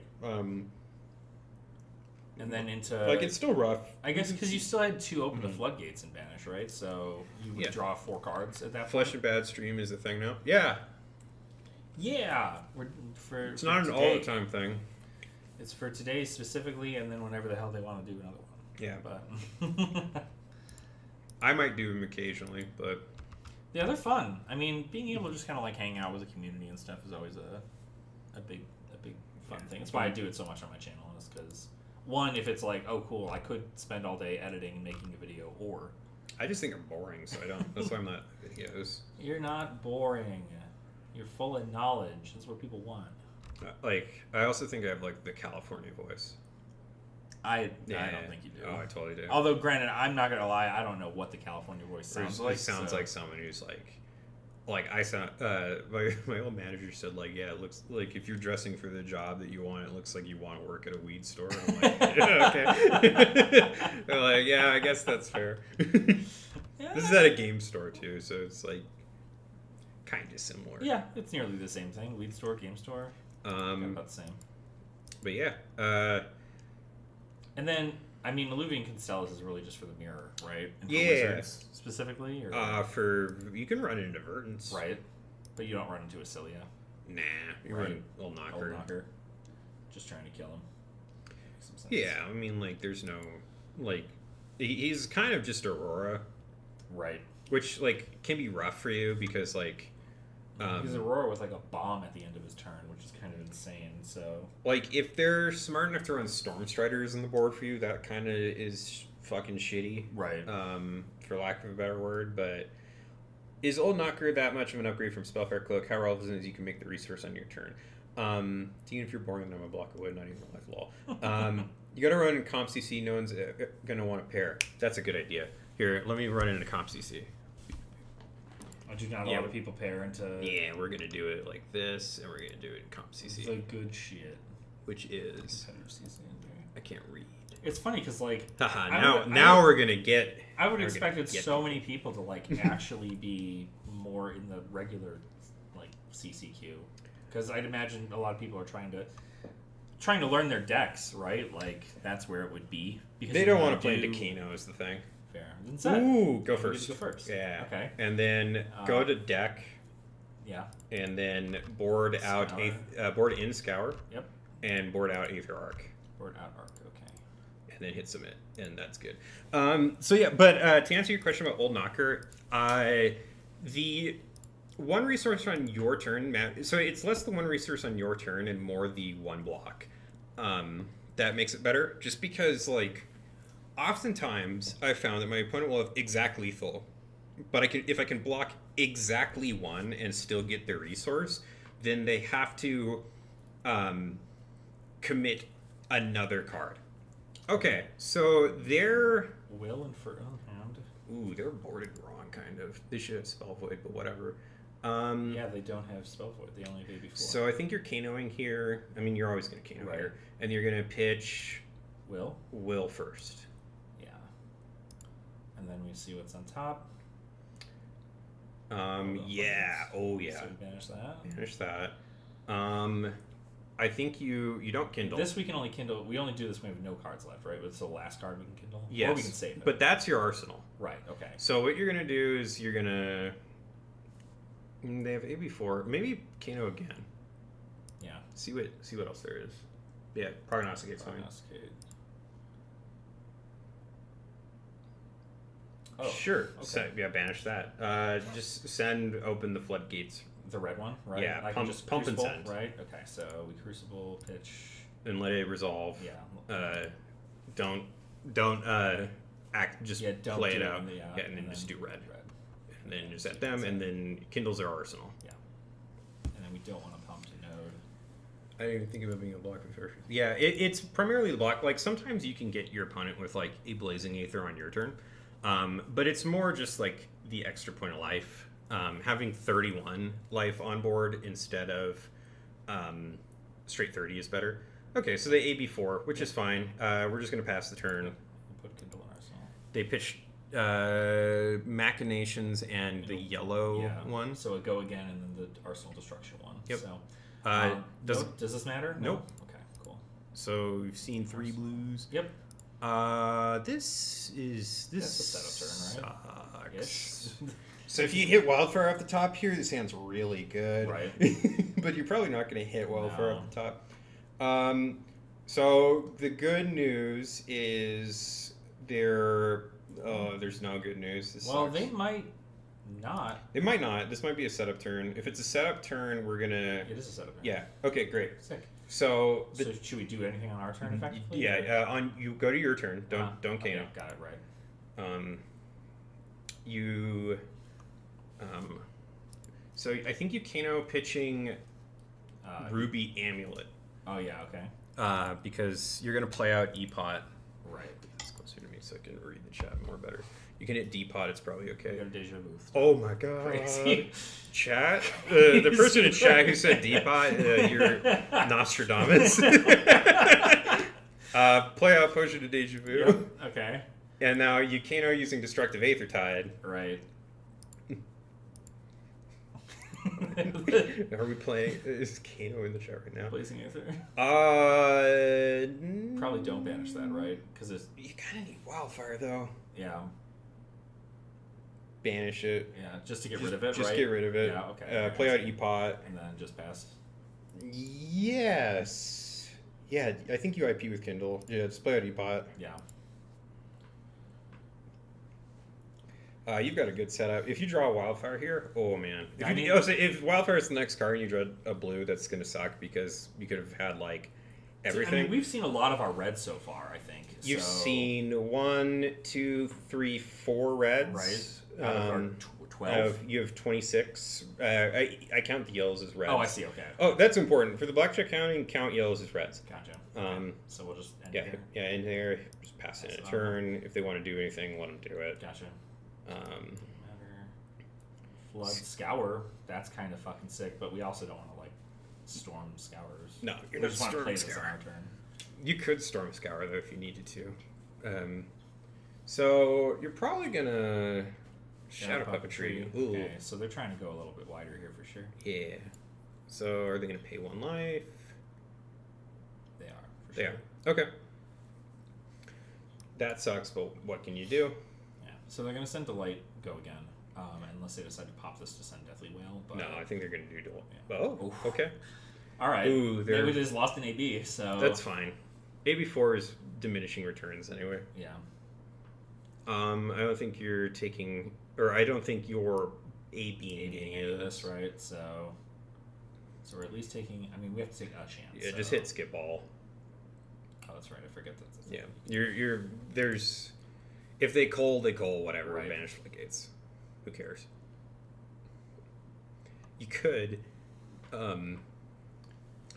use the D-Pot to banish Scour them. Can scour them, right? Yeah, don't do that. Right. Just hit 0. Hit 0 because it's funky. So this is coming in for 6. Yeah, 6 go again. And notably, when they close the chain, they're gonna get 2 rune chans off this. I mean, just take 6. So yeah. Like blocking it doesn't matter. The Shadow Puppetry can be annoying, but whatever. Right. Like if they banish something that's like, you probably get if they get something like the Arsenal Disruption. if they get something with the top, Arsenal Disruption, that's actually whatever. You just I think play it out. Oh, it's that card. So currently they've got 1 more action point here. All right, so they're gonna let it resolve. Probably break the chain. Or no, they're just playing that. Oh, because of the one thing. Yeah, because of Eloquent Eulogy. You just take it. Yeah. 0. Yeah, because they're already going to get an Eloquence token. Yeah, let them hit for 4. And so Scour is probably effectively just a Kano target. I mean, again, we could. If they end the turn with Rune Chance, it could be okay, but. And they will. I mean, they will because when they close this chain, they're going to get those unless they decide to do some. They're probably gonna. I wouldn't be surprised with this many cards in hand if they play some sort of non-attack from hand to get the. Or I'm stream sniping you. Oh, hi, Aurora. We're getting sniped. Okay, and there they go. This is their board. So, and theoretically, they have no EP. Yeah. Okay, cool. Yeah, just let them in the turn. Don't do anything. And then we can probably just scour, like send that shit, right? Yeah, pump using open the floodgates. Pump using open. Yeah, pitch. Okay. Oh, sorry. Pitch the crucible. Right. Open the floodgates. Beep. Pass. Scour for 3, and then get rid of Malefic and the 2 rune chance. Yeah. Scour 3. Pitch this. Yep. Malefic. Rune chant. Rune chant. Don't bother kindling here Yeah. because it's not worth it. But it's very, a good scour can kind of. I mean, Scour is definitely the thing that definitely will ruin a Vincent turn for sure. Although, notably, with their Deathly Delight, I mean, they just have to... Yeah, they have to come up with a way to make a rune chant. Right. So if they have, like, a Deadwood Dirge in their hand, it's a different kind of thing, so...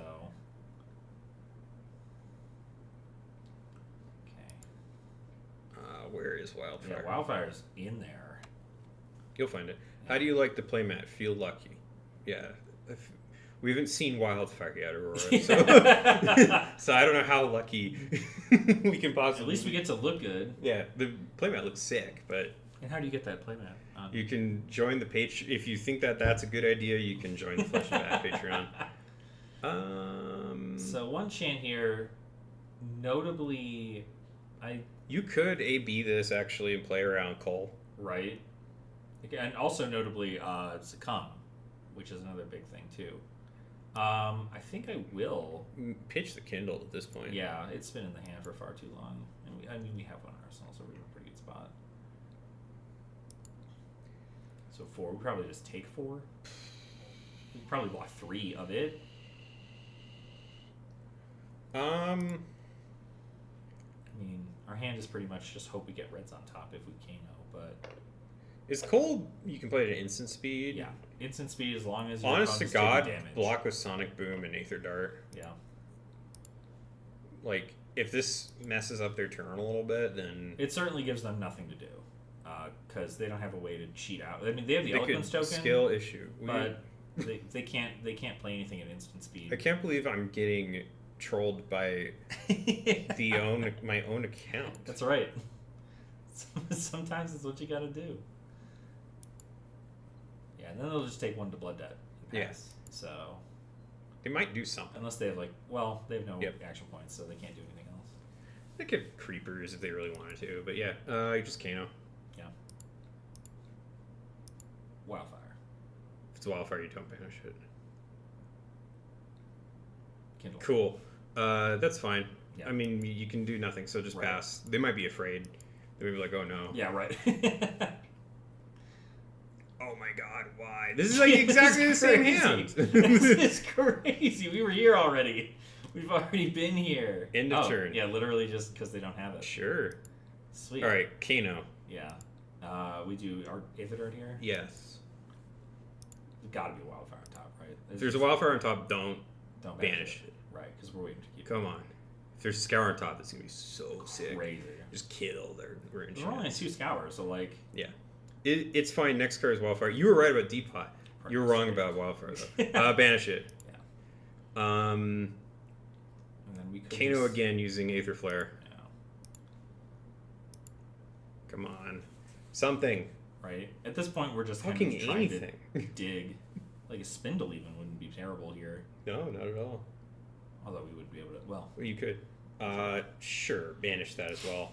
I think you pump with Crucible. Send Overflows. No, send Prognosticate, I guess. Oh, to try and opt, maybe? Yeah. Okay. So, do this. Open. Yep. Let it resolve. Close enough. It was Prognosticate. It's also a blue card. All right. Yeah. Try and opt. They might just like not. I mean, if they do anything to get rid of a card, notably they have to get rid of a card at the beginning. Do of not pay. So Because this is a. Right. All right, we've seen a lot of the deck actually. How many gazes have you seen? I think a big 0. Yeah, we've seen 0 gazes. 0 gazes. 0 gazes, 0 Wildfires. 0 Wildfires. If this is Wildfire on top, I'll be like thrilled. Come on, it's probably gonna be some horrible blue. I mean, because what we've got. They're thinking about it. Yeah, because I mean, notably they're gonna lose a card. They have 2 in Blood Debt. Both of these things also have to cost. It's 2 or more rune chance, so they'll get to send Deathly Delight at us. 80 1. 2 reds. 82. That's kind of nuts. Send a overflow at them. Yeah. Don't bother damage. kindling. Right. Yep. It's for damage. Just to poke them a little bit. They got a Runeblade hand. Ooh, they're at 29. So You can probably come up with double gaze, possibly to dig. Oh yeah, if we see 2 gazes, we can probably do my favorite thing in the world. Yeah. This was supposed 16 in a game. This was going to be the on the cool stuff slide, but Yeah. I forgot because I was like, I don't want to make this PowerPoint anymore. If you have multiple gazes in hand and depot, you can pitch them into depot them on top, and then play them out, and then get them back in hand. What the So like fuck? the coolest one I've ever did is 2 depots out and 3 gazes in hand. So I was like, Kano, put them on top, banish 3 gazes, gaze, op 6, put them back in my hand, Kano, op 6 more. Oh my god. Op 12 for Op free. 12 for nothing? Yeah, let them undo. Yeah, they can undo. And just send it. I think their hand is a little bit like. I mean, having to pitch both of these leads me to believe. Oh, they. Oh, that's solid for them. Oh, see, I think I don't know why they would have renditioned the. They just want a rune chant. The prognosticate would have been such a better. That's a good point. I don't know why. Like that would have been like it was only coming in for 2. That's it would have been so much better to block that out. I don't know. Like I think that was a misplay on their end, but I do think Haunting Rendition here is all right. The bad news for them is if you do draw Wildfire, they're dead. Yeah. They're like dead. Yeah. So they'll be able to get Vantage Banshee out of Banish Zone. They'll also have to banish this card from their hand in order for them to do that, or to start their turn. So. And go to your turn. And come on, Wildfire. Fucking anything at all. Wildfire. Oh, gaze. All right, so I think saw you gaze banished now. Cole. Oh, so they have a cull. So if we take damage at all, they can cull us. Yes. So, also notably, they go again on the cull when you play it. Shadow Puppetry in Arsenal. Okay, I think you're gonna Kano here, pitching case. Yeah. Because they've got no cards. Let that resolve. See what we get? Yes. Slappa. Okay. 2 Kindles also notably still. Okay, so actually this is pretty good. So we're gonna I think we can Kano again. they have no cards, right? Right, no cards in hand. So send Lesson in Lava. Okay, so lessons, pitch. Pitch Aether Flare. And then we don't want a Metacarpus here. Nope. Because this one's just going to hit. Yeah, and no Spell Void either. No Spell Void. So we just get free of this. Yep. And I'm assuming we're going to get Wildfire? Yeah. Because at this point. Yep. Get It's the Wildfire. next hand. So we get Wildfire on top. Then Kano. Don't let them lose life. They might Coal. If they Coal, you just... I mean, if they cull, we can respond with Kindle, right? No. Oh, here's what you do. So let's see what they do. So Kindle first. Okay. We have 1 card in hand. So, Yeah. You'll have 0 cards in hand shortly. Kindle first, and then Kano. And then Kano? Yeah. So this plays around Coal. Oh, I see. Okay.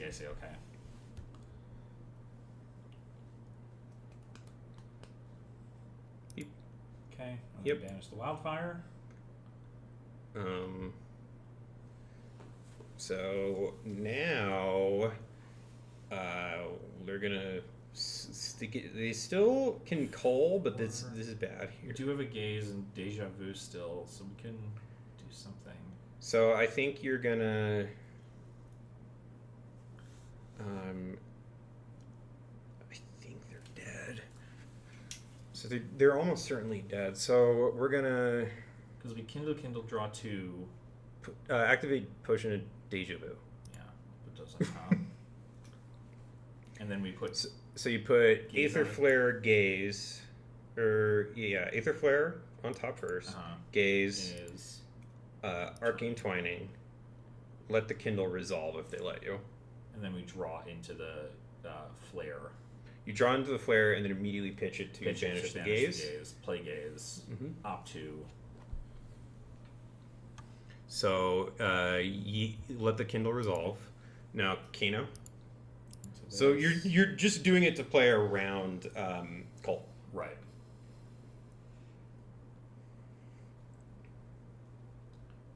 crazy. I'm so good at this deck.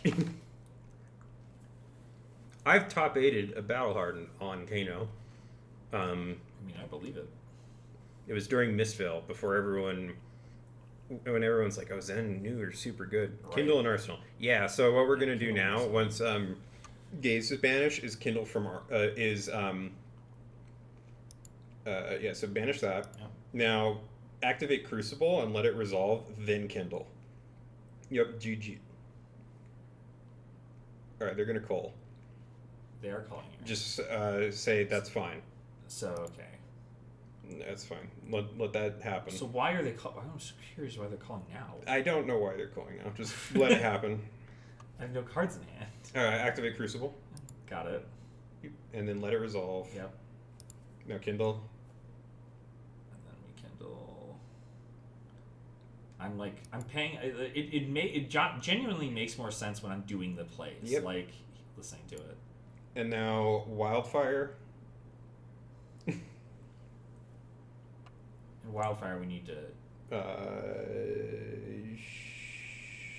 Sure. What do they want to do?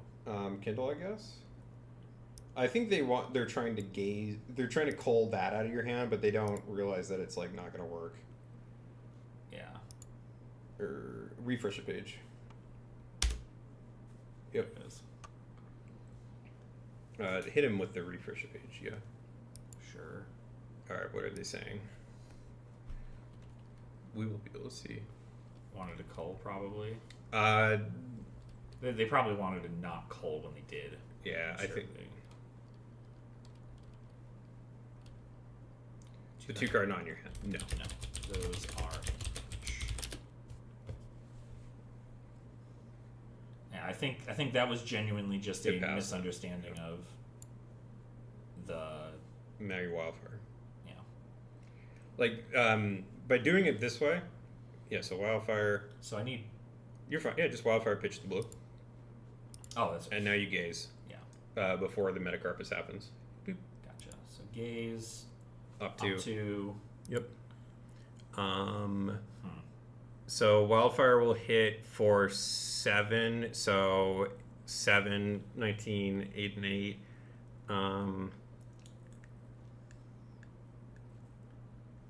It's not enough. Do we want to bottom these maybe? Yeah, bottom both. Yeah. Because odds are we activate go red. Storm Striders. Stormies. Yep. Play gaze. Play gaze. Opt again. Yep. Bottom both. Come on. Come on.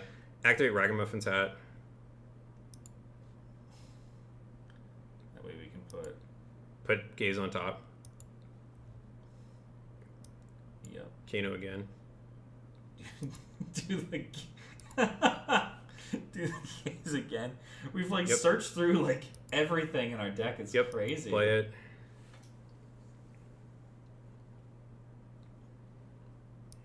Come on. Something. We gotta find it. Bottom Wildfire. Or wait, actually, hold on. Bottom. You don't have enough. We have Epot, but it You also could- is not going to kill. Oh wait, right? you could. Let me think. So you have 1, 2, 3, 4, 5, 6. Yeah. Banishing that is. So yeah, so that's enough. So bottom Wildfire, and leave Prognosticate. bottom Prognosticate. I mean, what are we looking for here? I don't know, just right? Kano. Blazing Aether, probably. Yeah, I guess that'd probably be the thing. Come that we wanna on. do. Something. Not Will. That's the worst part, is you're dangerously close to... open the floodgates sometime. Check your graveyard. We've got one floodgate here, the red. Okay. Check your banish zone. I think you have 1. Yeah. Alright, so Kano again. Just rub the card on the mat first. Please. Please. Come on. Yes! Let's go! So... Crazy. You crack Epot, Yeah. and then activate Kano after cracking Epot. Okay. Yeah. So resolve. Come on. So we looking One for time, like just a 0 cost. Ruby. Oh yes, actually banish that. Because Play you it. can play it, right? Get 2 more resources. Yep. Play it. Good God. Crackle Knocker. Crack Ruby. I mean, Kano again. Kano again. Come on. This is digging. Or, Wait, no, hold on. you have to cancel. Sorry. Boop, boop, boop. Cancel that. Yeah, let him resolve. Yeah. I gotta remember that's gotta say 3 first. Boop. Come on. This has been the worst. Alright. Blazing. Blazing now? Yeah. Oh, No. no. Just Oh, off we're the top. looking Off the for top. I see. Off the top. Come on! Anything. Energy potion. Just, yeah, Spanish it and just let Wildfire hit and then send Blazing. It's still going to do a ton of damage. Yeah. Play Epot. Yeah. So you've already dealt 3. Wildfire is going to deal 6 currently, although we can make it 7 if we want. Does that matter? Then it would come in for 10 plus 7 is 17. Oh, pop a energy potion. Get 2 here. Yeah, get 2 here. And then use it for Pay the Metacarpus? Metacarpus. Gotcha. So I'll do this here. Yep. And Pass. then Yeah, that's fine. Carpus. Yep. 7. They're going to take 7. Yeah. This is basically just scratching a lotto ticket in TCG form. Yes. Yeah, no, literally. That's how I feel. It's like, come on, we need a hit. Come on. Sometimes it's like I got it. Other times it's just like this where it's like crazy. Yeah, insanely infuriating. Oh my god. So 7 here, they go to 19. 10 and then 10 off Blazing? Or no. 17 17 they'll take 18 off of Blazing, go to 1, die to Blood Debt. That's it. Yeah, because the most they can send to us is 10. And notably though, I mean they could play Deathly Delight and yeah, they could play Deathly Delight, but you'll yep. So 8. Oh, I forgot we had why is it dealing 8? Kindle. Do we have 2 Kindles? We have 2 Kindles. They're dead. Kindle. Yeah, I was calculating. Kano math. Yeah, Kano math. That's now good. play Blazing Aether and pay the Metacarpus at them. At us. We fucking die. Yes. It won't kill you because it's specific about the how much hero. damage they've dealt. It's been dealt to them, right? 20. That's crazy. Good game. Good shit. Wow. Hit him with the GG. All right. Let's get another one in there. So yeah. Go back to main that menu. was insane. I think I have the deck list already copied. Oh yeah. Okay. Yeah. Let me see. I got it here. And then hit create game. Yeah, that was. Oh man, that was cool. You have fun doing that, right? I see what you mean though. Like it's like looking for a rush in the middle of a game. All right, so this can be bad. So some good have fun. These are hard matchups. I think you just keep it like that. Yeah, no big spell or anything. No big spell. Decklist is good, so you don't need any of that. Okay. Oh, also you never fat deck with Kano. The 60 is 60 important. only? Okay. You will not lose to fatigue. Right. Let me put it that way. Okay. If someone's like, I'm going to fatigue you, Kano, it's like, okay, that's fine. You mean you're going to let me play potions Let you the put entire everything game? right, exactly. So they have Oasis for sure. Yeah. Because they're on club. AB4? All right, let's talk about AB. So AB4 is, oh my god, they've got the Kano hit sideboard. I think you just... This is rough.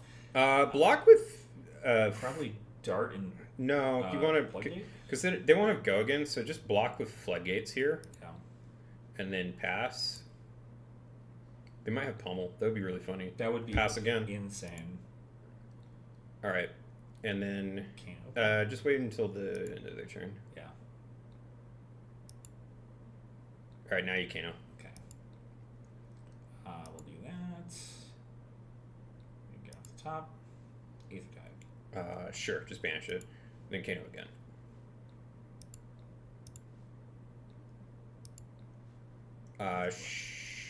You can't really play it. Just don't even bother. Yeah. And don't send Aether Tide at them. Okay. So it's just kind of like a get. Yeah, like if you hit potions there, because they don't have an action point, right? So if you hit bro, this matchup ass. Yeah, it's fucking. Oh, good. So this is a hand. pump using the yellow with Crucible. Okay. So And by yellow, I mean open the floodgates. right. And then Kano first with Aether Flare. Right. Because you're going to be sending Lesson Lava here. Gotcha. Yeah. Ooh, nice. Play it out. Fucking crazy. This is about as good as it gets. So then play Lesson Lava. So they're running AB4. So they might unironically AB4 here. Yeah. So we're not going to pay any mana purpose. Oop. So this is just going to be for 4. If they AB4 here, then yes, they did. Oh my god! All right, Arsenal that Wildfire. Yeah, we're gonna try and win next turn. I think they're trying to fatigue us. I think that's what their plan is into this. Is oh, this is so good. All right, so don't hit pass. So we're gonna win. Right. So you're going to Kano here, pitching Lesson in Lava and Gaze the Ages. Okay.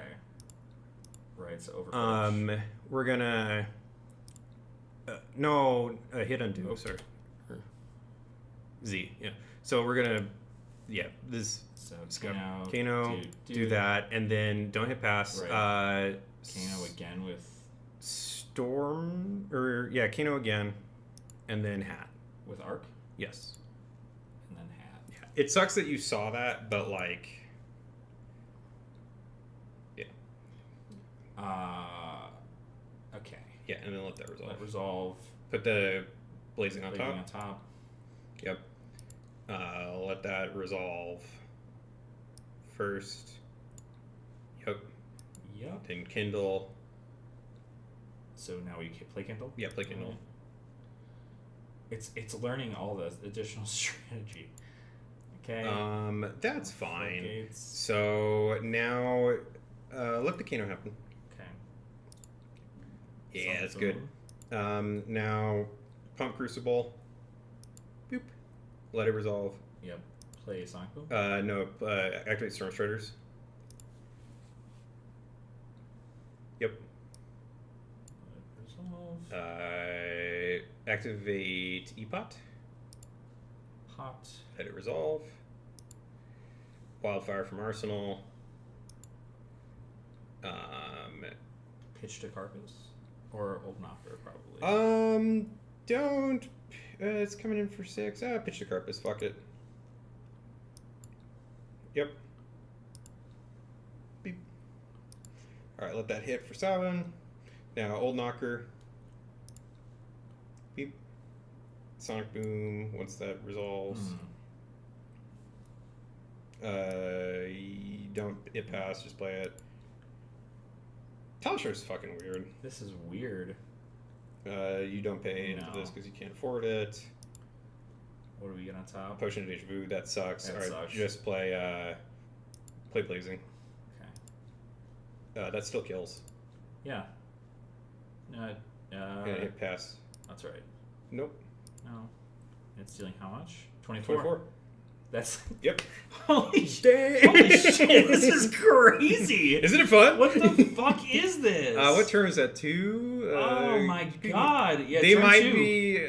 I wouldn't be surprised if they're a little upset about the Kindle thing, but like the Arc Smash, dude. They hate it. This is just a weird deck. They hate it. What is this deck? Let's just check it. Yeah, Arc Smash. Find all. They had Arcane Compliance. So yeah, they were like. This was a hate bear. This is hate. This is hate. This is hate. Hate. This is hate. This is hate, and we still killed them. Kane was awesome, right? What the? Well, I mean, they tapped out, right? Yeah, they did. Okay, this is. I see. On their end, what I would have not done is AB4. So actually, Right. so like, let's like talk about this. Yeah. AB3, I think, is a very like it's like the. If you run AB, unless you are like Vincent, right, where oftentimes you're just running AB4 because you're running AB4, because you incidentally have Arcane Barrier on all your equipment. Running AB4 is really bad because what happened there is they give you 2 cards to stop 4 damage. Right. So in a normal game of Fab, if you're sending a 0 for 4. And you're giving 2 cards, that's terrible. Right. That's like end of the game shit, Right. right? Usually, like, you'd want to block with a thing and then do a breakpoint, block with some armor, but you can't because it's arcane damage. So do you think it mattered more in that situation because I was sending lessons, and they did it like if I sent, they would have done it on like anything, I think. right, But so they were worried about you getting anything there, right, and it didn't. It ended up being fine because you got you took 2 cards out of their hand. So then if they wanted to do a play, if they wanted to do a play from hand, and their arsenal is like Arc Smash, which honestly I probably would have done first, but then you can just like activate Potion in response. right. Like, if that's the play, is like sending something from hand, then you now only have access to 2 cards. So just because of the way card economy works in Fab, AB4 is a really just bad. You high rolled the fuck out of him. We did. It definitely felt like a high roll. Like seeing those hands after going through that whole like presentation, I was like, wait a minute, actually this is like good as hell, right? Is it like, fun? Like, that's crazy. Yeah, like Sonic Boom didn't even need I think it's even more hilarious that like this is so teched into just killing Kano, and we still won. Yeah, when you win, and like obviously when you win into like some fucking fatigue bullshit right. where it's like 30 Oasis respites and arcane compliances and all that. Like this is like Eugene stuff. Like, that's Eugene as hell is this whole that's list. A gamer's high to beat a deck like this. I get it. I get it. Yeah, now. it makes this sense. Is nuts. It's like the Danny DeVito meme. What? Let's try and get another one. We'll get a few more. Yeah, Let me get another one. Yeah, just do competitive CC. Yeah. It's not in there. Just Control V. It's still in there. Yep. All right. First hit is free. That's exactly how this feels. It's just like it seems like it's super the more I do it, the more I'm like, okay, I at least know what I'm looking at. Hey, buddy. Verdance. Okay, we go first here. You go for. This is actually this is interesting. I think you go because notably they're not going to get anything into grave because they're going to be pitching if they're trying to block stuff out. Let's go second and see how that fares. Yeah. So we're gonna do Big Spell. Gotcha. So go to Big Spell, change to Constellas. Gotcha. And go to deck, and let's make sure our board is right. So we're no Kindles, no Imperial. No Imperial. No I don't red think Floodgate. No red Floodgates. No Scour. No Wounded Bulls. Do you want a? There's an argument to be made for boarding an Edict here, but I don't think there's a very good argument, so I would go ahead and submit deck. Yeah. First hit is $500 for eye. Just open an eye. Just simply open your eye. Open eye. You spend all that money on unlimited Arcane Rising. Good luck, have fun. Hit them with a good luck, have fun, so they know that we're actually a good sport. Good friends. Okay, Verdance. Yep, let that happen. Do that thing. They're just healing. So they're trying to get Earth cards in their grave by playing. Yeah, and I don't. All right. We're just blocking with our blues. Yeah. Block with 2 blues, or hit undo. Keep forgetting to do that. Actually, before you hit pass, just Kano. With probably our Aether Arc. Yeah, because we want to keep Fuck that it. alley. Yeah, let's see what do we get. Sure, hit yes, and then shoot it at them using play it with Arcane Twining. Gotcha. Because they can't AB here and get Constella's value, which is good. Right. And just pitch it, and then Waning Moon in response. Refresh the page. Yep, pitch it. What? Please. Right, cool. Telsher's so funky. Yeah. Please. I opened my eye in an Arcane Rising Sealed, and then hit just Waning Moon as well. Oh. Yep. So you're dealing 6 to them. You're blocking 6 here. They're going to 37, and you're going to get. Probably. I don't think you get Wildfire. I think you want to damage them more. Open the floodgates, maybe. Get no. Aether. Eternal Inferno. Yeah, fuck it. Get Eternal Inferno. That card's good. And then just block 6. Yep. So no. instance. Block 6. Their hand... Oh, they're having to run root bounds is rough. I guess that makes sense. 2 years... Oh, that's rough. I don't know why they... I mean, obviously, there's probably no other way, but, like, it'd be hard to get them into the grave. They do have 2 in here, though, so... Okay. Aurora's asking if we want any water or anything. I'm okay. Thank you, Aurora. Okay, so here we're gonna Kano first. Yeah. Yeah, pitching Aether Flare. Yeah. So we'll try to keep the amp in hand just in case, right? You won't use it, but right. You might as well. Floodgates. Don't bother. Okay. And then just send Eternal Inferno and then Waning Moon after it. Yep. So it's a slow game here, effectively. It's a slow game, and you're arsenaling Wildfire. And so if they... Yeah, and and then just Waning Moon in response. So if they...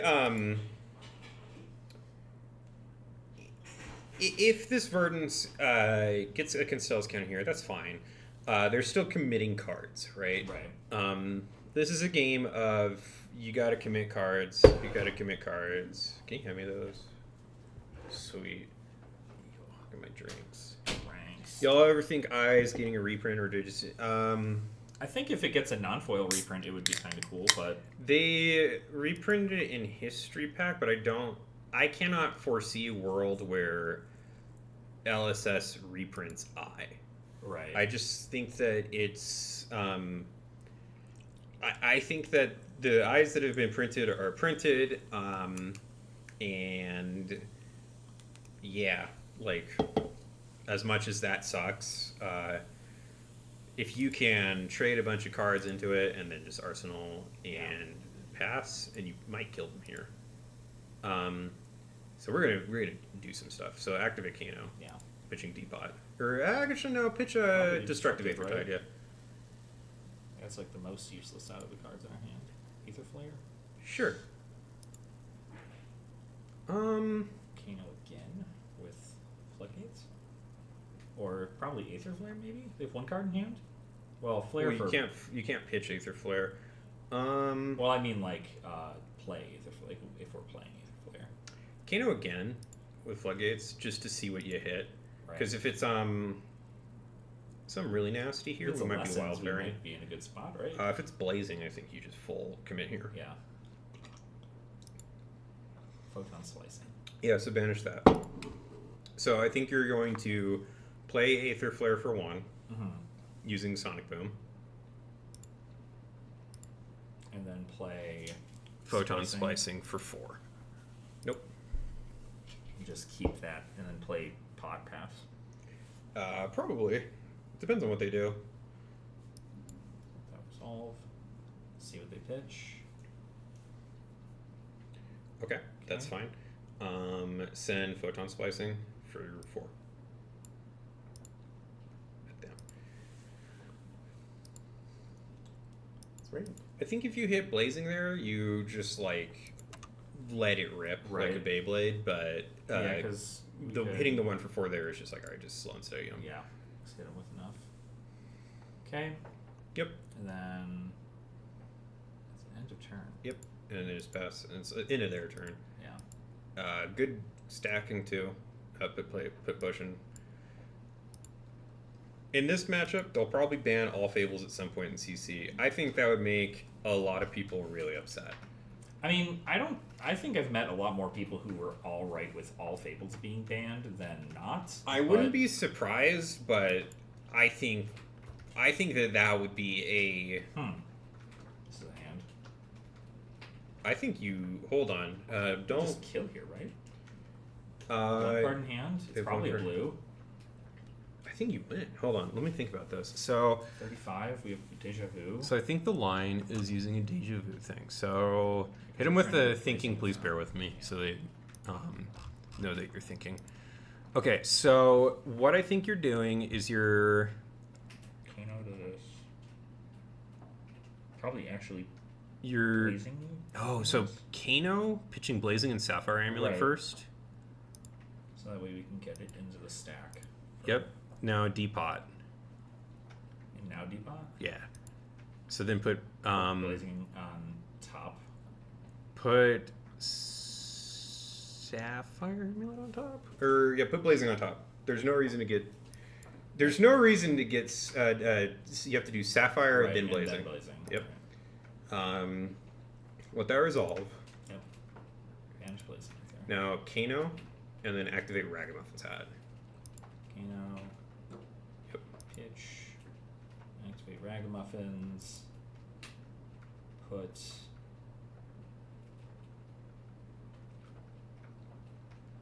Put Blazing Aether on top. On top. Yep. Yep. And then we Kano again? No. No. Let that resolve. Yep. Oh, I see. Okay. Now you activate Storm Striders. Yeah. Storm. Let that resolve. Yep. Now Aether Wildfire, and then I think you do pay into this. Yep. Yeah, pay into nodes. Yeah, 'cause the we worst wanna get thing the the most worst out thing of that they this can here, have is beep. The worst thing they can have here is Arcane Compliance, I guess. Yeah. Which would just break your nodes, but yep. But they, I mean, that is a kind of they have to have it, right? Kind of deal. They take it? They took it all. Yeah, so Blazing. Them. Shields 10. Oh. Yep. And then it's Then 20. Blazing again. And they can live here. Yeah. They can still... But they'll be at a very low life total.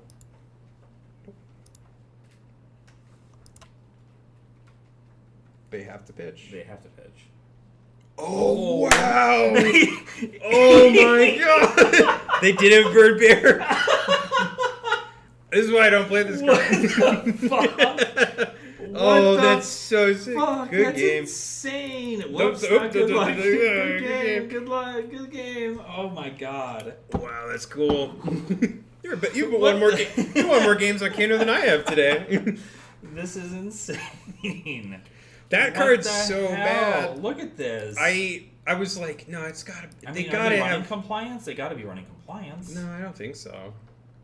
No, they're on. I mean, mental block does some stuff. Mental too, block, but you like- wouldn't just. So when they pitched the two reds, I Honestly, was like, when they didn't do anything to Wildfire, I was just like, that would normally be the one you do, right? Like sometimes. So not in this situation, but sometimes Verdance will take the whole Wildfire so that it can kill you with like a pulsing Aether, because it buffs everyone. Right. But them not doing that, And also, I was just like, notably, we've been untouched this entire game, so like it wouldn't. Pitching two reds there kind of cued me into like, okay, you probably just have The amount of D-reacts something bad in your hand, because there's no way that you're going to do the bait of pitch two reds and hold back a blue. Like that's just so. I mean, both of those reds are terrible actually, so maybe, but yeah. Let's try and get maybe one more game. We'll do one more. And then I mean, these really are going quite quick, which is very interesting. Like it's a cool deck though, right? Yeah. Like, so like it's interesting because we have a lot of locals who just don't like the deck, but it's like I don't. So there's not a whole lot of people who play Kano in Denver. I think also notably there aren't too many people with like Eye of Ophidia, and also that's Will, true, right? So okay, this is go first. Yeah. So this is so we big spell this, right? These have been the most insane crack-a-dick high rolls I've ever seen. You big spell, but you bring in Crucible. Crucible, okay. So and then unequip Winning Moon. Go to the deck real quick. No Kindles, no that's floodgates, no scours, no balls. Yeah, no red floodgates. That's and you have yellow floodgates in there. You do. Yeah. Okay. Yeah, I think that's good. I would just submit the deck. Ooh, they only have maybe two. Good luck, have fun. So I think you're gonna Kano first. Yeah. Pitching Overflow. Yep.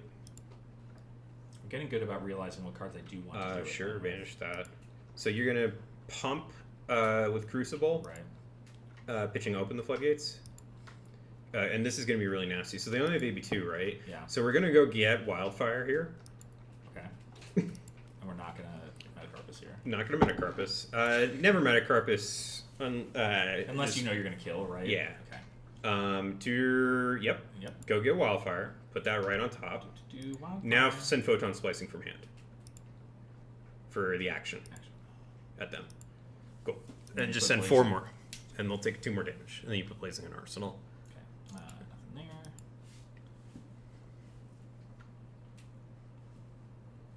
Yeah, they made AB again. Yep. Two port sides are fine, and then Arsenal Blazing. Yeah. Blazing is sometimes a weird Arsenal. Okay. This is a little shitty. Yeah, definitely not as many. So let's see what they do. I'm gonna get rid of probably Rigor Mortis. We don't care about Rigor Mortis. Notably, this kills it. Any of these kill this. No, does not kill it though. This kills it. So would you say this is a bit of a longer game then, because we're doing big spells, right? Bro, better have a tune for the summons. Yeah, this can go a bit longer. Yeah. I think that because you have Tunic, you're expecting this to go to maybe past turn 3, right? And that you need to block value. Old Knocker is for like, I'm trying to kill you in 3 turns, right? So that's the other thing, is that you are trying to kill them by turn 3. This is fine. You let the Saltwater Soul resolve. 1 damage. Ooh, it's Humperdinck. They knew that was on top. Yeah, they would have known. Interesting. Don't balk. Who cares? Yeah, notably the attack damage. They're going to try and play Rigor Mortis. I would imagine. They just put a blue in there, so they're going to play Rigor Mortis. And they're going to swing it. Sets them up with an Arsenal. Call to the Grave. Okay. What are they doing? Putting Sawbones in there, probably? It's got to be Sawbones. Yeah, because if the turn is then just pitch to set up Sawbones. Let them undo. Sure. What are we doing? They're attacking instead. Let me think. This might be something. Kano here. Pitching Overflow. Kano pitching Overflow? Yes. We'll just see. Ruby. Sure, play that out. And then I don't think you block at all. Or actually block with Photon Splicing, because we're just going to kill him with Twining. Right. Yep. Okay. Pass it on up. And then just send Twining at Rigor Mortis. Pass. Yep. Action. Yeah, Rigor Mortis. So they know we have Wildfire, so if they've got... they could run the one, whatever it is, or Caution will win, but like... Oh, these hands. So this is not I don't think this is a go for it hand. So hook.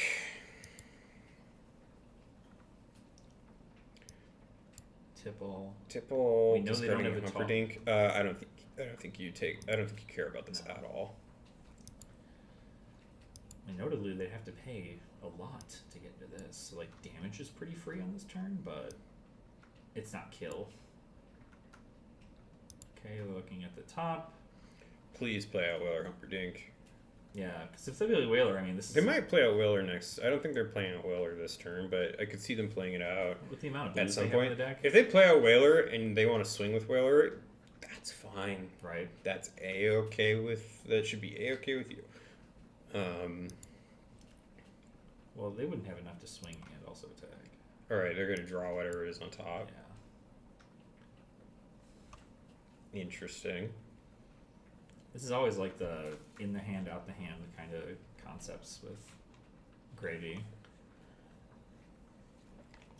That Verdant's freaking insane. I can't believe they had a bird. Okay, Call to the Grave. This has gotta be a Sawbones, right? It can be. If it's Sawbones, then I think I know. I think our play is going to be pumping. It's an Oyston.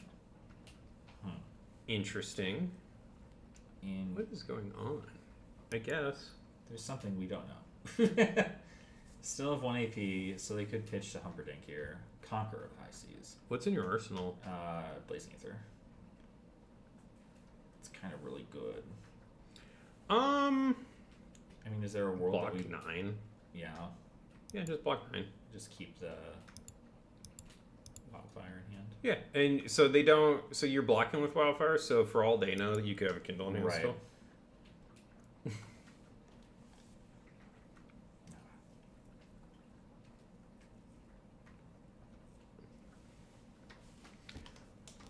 Yeah, so it's just kind of like an off turn of taking damage and passing. Yep. And the positive thing, and just take 3 here. You have a ruby amulet, which is really good. Yeah. So that's fine. Just draw up. And They we don't. know So they're probably going to try really hard to get Whaler up, right? So like, If when they that- do, that's wrong. Right. Okay, so this is a good hand as there ever was one. Right. I mean, I'd only believe they have to try really hard to get Depot would be like flawless here. I'm surprised you even run Humperkink in this matchup. For what it's worth, I don't in my gravy deck. Right. Because It costs your whole hand for you to do all that yeah, stuff. I think it's a that hurts very you so much. very bad thing to try and send a Kano. Right. But I also play Kano, so Right. I guess you would know. it's the worst part if you play into Prism is a lot of Prisms also play Kano. Right. Like Kano players will never admit Is it, this but the so third many of Call us of the also just Grave? play This Prism. is the third Call of the Grave we've seen. All right, so if they get Sawbones, you have a chance in to response. respond to that. Let's see what they do. This is probably the last game too, because Yeah. we've been streaming for like an hour or so. Has it only been an hour? It's been 2.5 hours we've been live. How do you tell? It's right down there. Oh my god! I'm so. Wait a minute. We're so Kano pilled right now. Oh, they got they Anka. think. Oh man, you actually let them play that. We get to do that thing. Yeah, you get to show them how funny that's gonna be. With the floodgates and everything is crazy. Okay. Notably, they got the blue in there because of the Call of the Grave, so they can still send stuff. I'm curious if they're going to try and fill board here. That would just be so wrong. They're trying to dig probably Digging. for another watery grave card to keep in their hand. Have they played a blue yet? Yeah, Call of the Grave. Oh yeah. Tipple. Okie dokie. Yeah, sure. Why not? Sure, you don't do that. Different tipple. Ah, That makes the sense. blue- Yeah. The blue tipple. Understandable. Who cares? Yeah. 1 damage. Love to see that. They get gold. Okay. Okay. What are we doing? They gotta set Anka. Come on, man. You gotta play Anka. Anka's gonna. Oh, it's gonna be so funny. I mean, they don't. There's no way they're getting a Humperdinck out, so they have to get on Anka. gotta do it. Yeah, come on, do it. Draw another card. Yeah, there's Anka. Ooh, they think. But notably, again, they have to have a watery grave card. Which they Okay, don't. so they're they're nothing to float right. they have 2 floats. So let the tip the barkeep happen Okay, because there's no reason not to. and then they have 2 floats, so they can send one to swing Anka, or they can. They Swing might send Oyster. Oysen. If they're gonna do anything, it's swing. Yeah, They should swing Anka here because they're not going to be able to activate right. They him. don't have his ability, so they'd rather send 5 damage. Okay, so they're sending Oyster. So I think you go for it. So Yeah. Kano pitching Sonic Boom and open the floodgates, Open and then Kano again. Kano with the destructor. Yep, and then activate Ragamuffin Hat. Rag. Yeah, never just go to pass Right. and then put Wildfire on top. Yep, Submit opt. let that happen, Let it Kano. Yep. Get it on and top, then let the Kano happen. then Kano again. Yep, Prognosticate. really good. So crack Ruby Amulet, Ruby. and then let it resolve. Yep.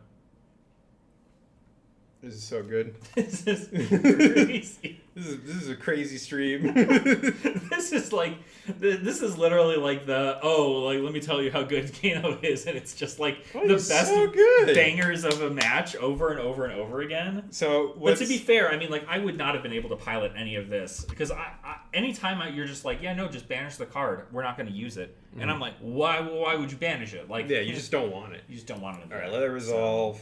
Let that resolve. Pump with Crucible. Yep. And Beep, then let it resolve. Then send Wildfire and pay the Metacarpus. Yes. Yep. For 6. Yep. 6 arcane. AB2. They're gonna AB2.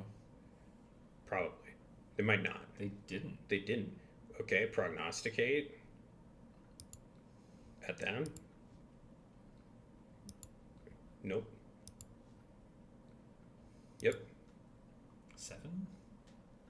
Yes. Or no. Bottom that. Yeah. Yeah. Because we want Yeah. Kano again. Oh, we had Tunic. No, you wouldn't be able to play Blazing. Oh, correct. Yes. What the fuck? This is a play it. I cannot believe this shit. It's crazy. Bottom Splicing? bottom. How Well, much is, so you've We dealt. pitched to get this. We have so this is a pitch here. You're going to be dealing 15 total, so I think you need to bottom Yeah. because you can't activate both. So then just Kano, just hit something good. Hit something good. Don't banish that. Not just Tunic and Sun Blazing. It's not going to kill them, but can't wait to be 80 years old, sitting at the kitchen table. Dimension just went with Kano and myself. The whole family looks awkwardly. Yeah, that's going to be real for me. Yep. Striders. If you had another E-Pot, this would have been perfect. Nope. Or if you had an extra blue. So, yeah, 17. 17's a lot, so... And then take 3. So Sonic Boom's on top, which is good. Yeah, let that happen. Go just whatever, who cares? Okay. Actually, arguably, we probably should have left the fucking D-Pot on top. That's my bad. I was like, the D-Pot sounds so incredibly good right now, right? Yeah, so I think that was actually my mistake. I think you should just have left the D-Pot on top, played it out, and then just sent Blazing. Right. Yep, let's see what they do. I don't think they're going to deal 17 here. No. Yep, draw a card. Oh, they drew back into it it. Again, that's crazy. That's crazy. Give no quarter. So now they're going to be able to get... Oh my god. For pretty nothing. They're going to do it. Eye. Bro has an eye. Playing that good stuff. Yeah, if you can pick up an eye for cheap or trade a bunch of stuff in for it, you might as well get it. Supposedly there's only 4,800 from Arcane Rising Unlimited. Yeah, pretty hard card to find. Okay, let's see what they do. They'd have to pitch... They're probably going to 6 into Swinging Humperdinck if they're trying to do that. Yeah, so they could. But our hand is. I mean, we just gotta deal 8, right? So they're probably going to draw. So if they have 2 blues, they draw a gold, draw off a gold, draw into another blue, have a resource floating. They could activate Gold Kiss Rum. They could send 16 max here. Right. They're thinking about it. Okay, they're activating the Gold Kiss. Yep. So they might be doing Humperdinck into... Oh, they're just doing Oyston. So I think you take Oyston. Yeah. Yeah, that does not matter. They can have a gold. They're probably going to send Anka into us. Wouldn't be surprised if they send the they probably want Dink. to keep Anka. Depends on what they do. Because if they've got a Watery Grave in here, that's how they use the ability. Why would you use the Gold Kiss Rum? They're thinking they're probably going to send Humperdinck. I think they're just scared. I think it's a scared thing. If they're scared, it's really good. Right. 4,800. Yeah. So I don't. All right. Yeah. Just go that's cool. Crazy. Don't attack. Don't Kano right now. Right. Obviously. So I think we're gonna pump and send Sonic Boom. Yeah. Yeah, so someone calculated based on the Arcane Rising Unlimited print, and how frequently Fables appear, it's estimated to be 4,800 of them. Huh. So send Sonic. I mean, it's a pretty low pop for... It is. The yeah, Unlimited. That's kind of crazy. I can see... And there's probably somebody out there with 100 of them, right? Or wait, can you tell me? Yeah, there's the one guy who's a ton of... Yeah. He's got a binder. He's trying to get 1% of all the eyes, so 48 eyes. Yeah, banish that. I think you're just going to be sending it for damage. Yeah. Yep. At them. Just take cards out of their hand. Yeah.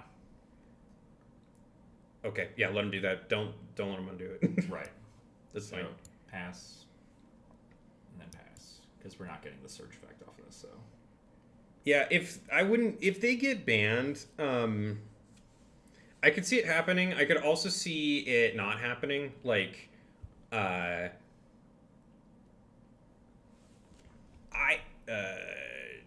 No. At this point, no. No. He thought it was Surge. They thought it was Surge.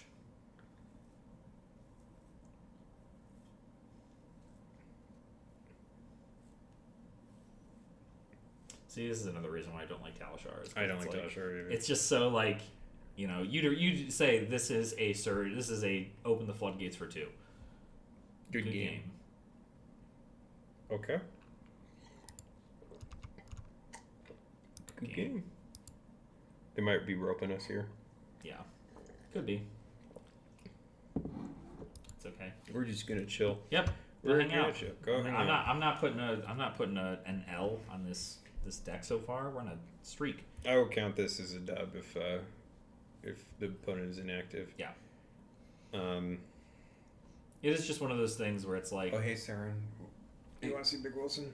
oh, Saren, hi. Look at Big Wilson. Look at this little baby. He's got little peats. Oh. All right, they're probably done. So I would just exit out of Talishar at this point. No, wait. Go back to the we gotta Decklist. wait till the opponent's inactive. They might just be clicking as spite. That's fine. We get to hang out on the stream. All right, We'll vibe. Come. I don't think you realize the amount of petty I have for people who do this shit on card games. There it is. all right, yeah, just leave game. Bop. Yay. W. Yeah. 2 advanced in hand. Yeah. I mean, effectively, it's just like you knew what it was coming in for. Also, that's the kind of thing where okay, so at an armory, I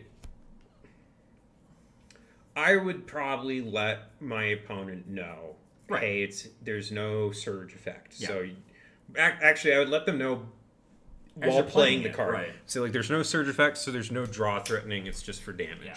So then they wouldn't ink up. And again, I think that's the other thing too, because like when you take a look at this and you're just like, okay, cool, playing Open the Floodgates. Mm-hmm. Like Open the Floodgates is going to come in for 2 arcane damage. Yeah. Immediately, like you should kind of be like, well, this is the thing that has them draw cards, but it's only Just read the card. right. So I would definitely say that before playing it, and then but I wouldn't if someone did it in response to one that was like amped, Right. and then didn't AB, I wouldn't say anything about it being a triggered ability until guess what, it's a triggered ability, Right. just because it's like you gotta learn. This is what we had coming up too. So I overall like a solid bunch of games. Yeah. So how do you feel about the hero? I guess go back to the deck list. Yeah, I think honestly, it feels, it really does. It's described, in chat like the lottery. Like you can know what you're looking for, right? And like when you hit it, it's like okay, immediate win. Like there's a rare occurrence in which like they have the answer to your digging to find your answer. Yeah. But in the cases in which they don't, the Rhinar game, wild as hell. Oh, like, that was the fact crazy. that, I'm the so fact happy we that got the that Rhinar going. game was just like, that deck was built to deal with wizards entirely and only wizards. Mm-hmm. And it immediately, turn 2, stomped them. And then the Verdance match, we literally just got lucky in that front because they had 2 reds and a burn bear. Yeah. In which they just could not pitch it for anything, and it just worked out to be the best it could. But even still, even if they had 3, right? I mean, they prevent a little bit more on Wildfire, and then they just they still take a ton. Yeah. Yeah. So it's still a Wildfire double blaze. this is a very good point in the chat. If you have non-games both ways, but your opponent doesn't know that usually, this is true. Yeah. You sometimes as Kano, you just don't see any of the cards you need to see. Right. Your deck rewards you with hands of all reds. It bricks occasionally. It doesn't always just kill you instantly. Right.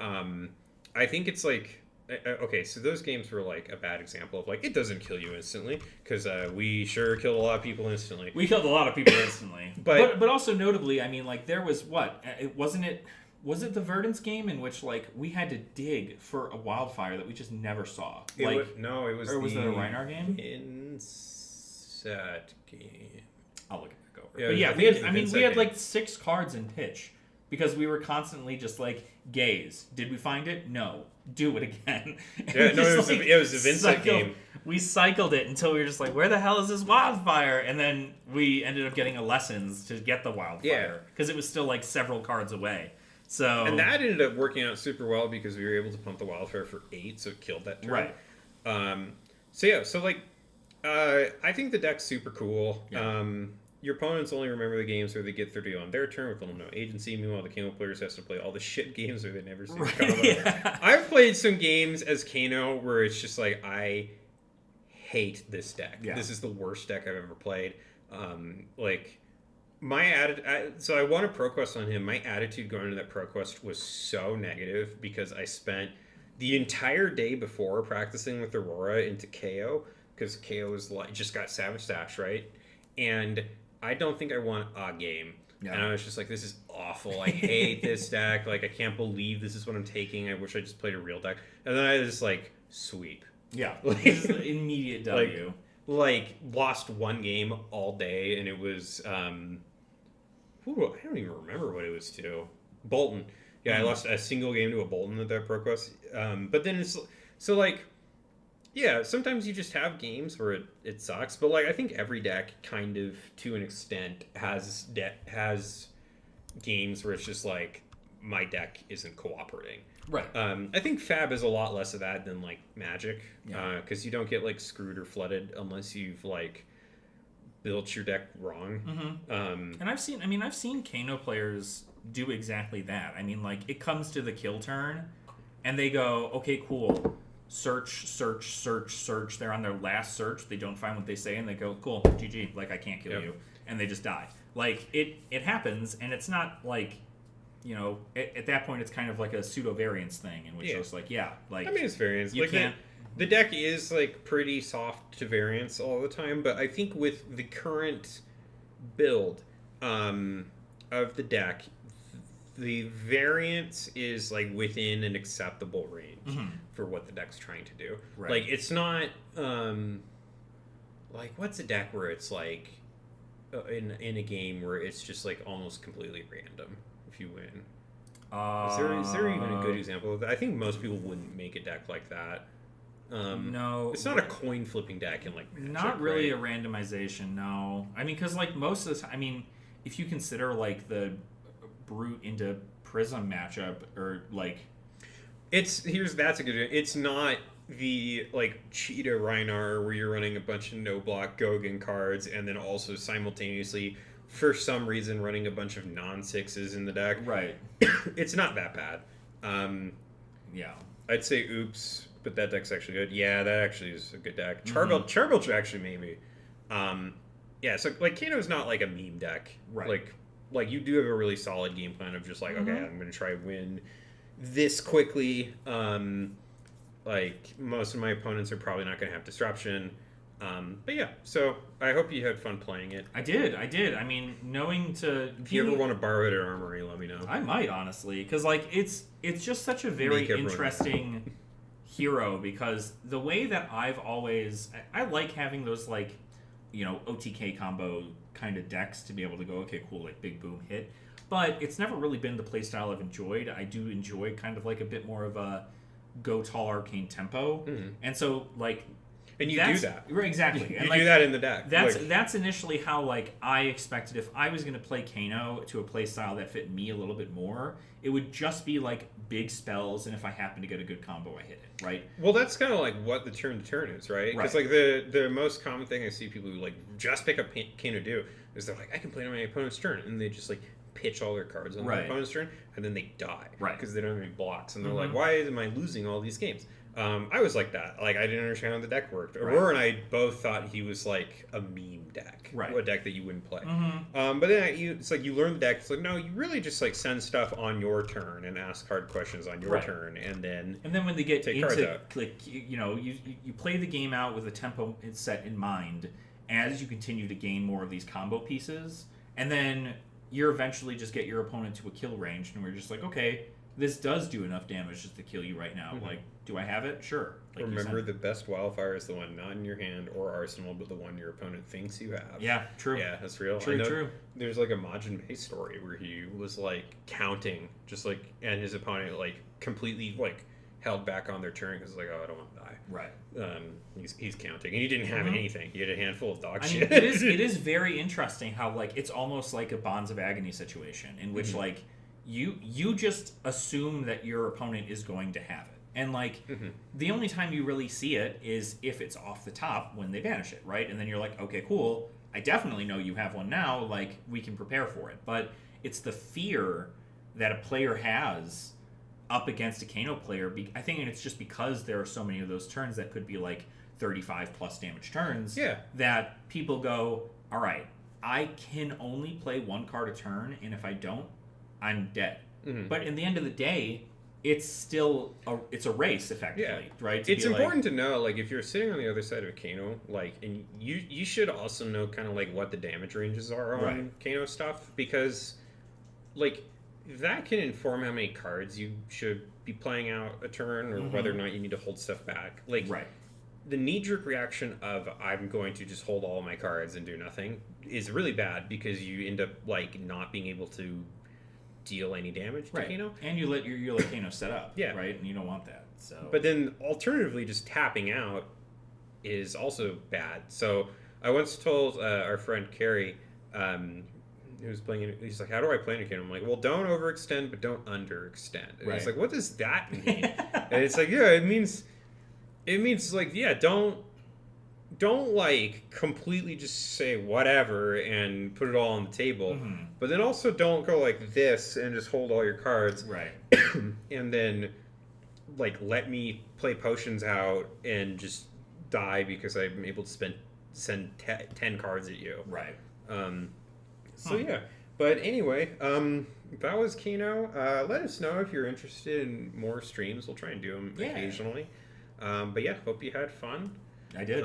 It was a good time. Thank you for having me over and teaching me the ways. And I feel like I understand as both an opposing player, and if I were to ever play it at an armory, like a better understanding of what the mindset is like for it. So it's a lot of thinking. Yeah, it is a lot. I mean, I'm sitting here and I'm just like, all right, cool. Like, do we do anything on our turn? And I'm like, yeah, on our turn we just go ahead and send stuff. But like, we have 2 blues and we're on their turn. I'm like, well, no, we just let it pass up, and then we get to just take our turn as we normally would, and then just set up for other things, and it feels a lot better. But cool, it's been great.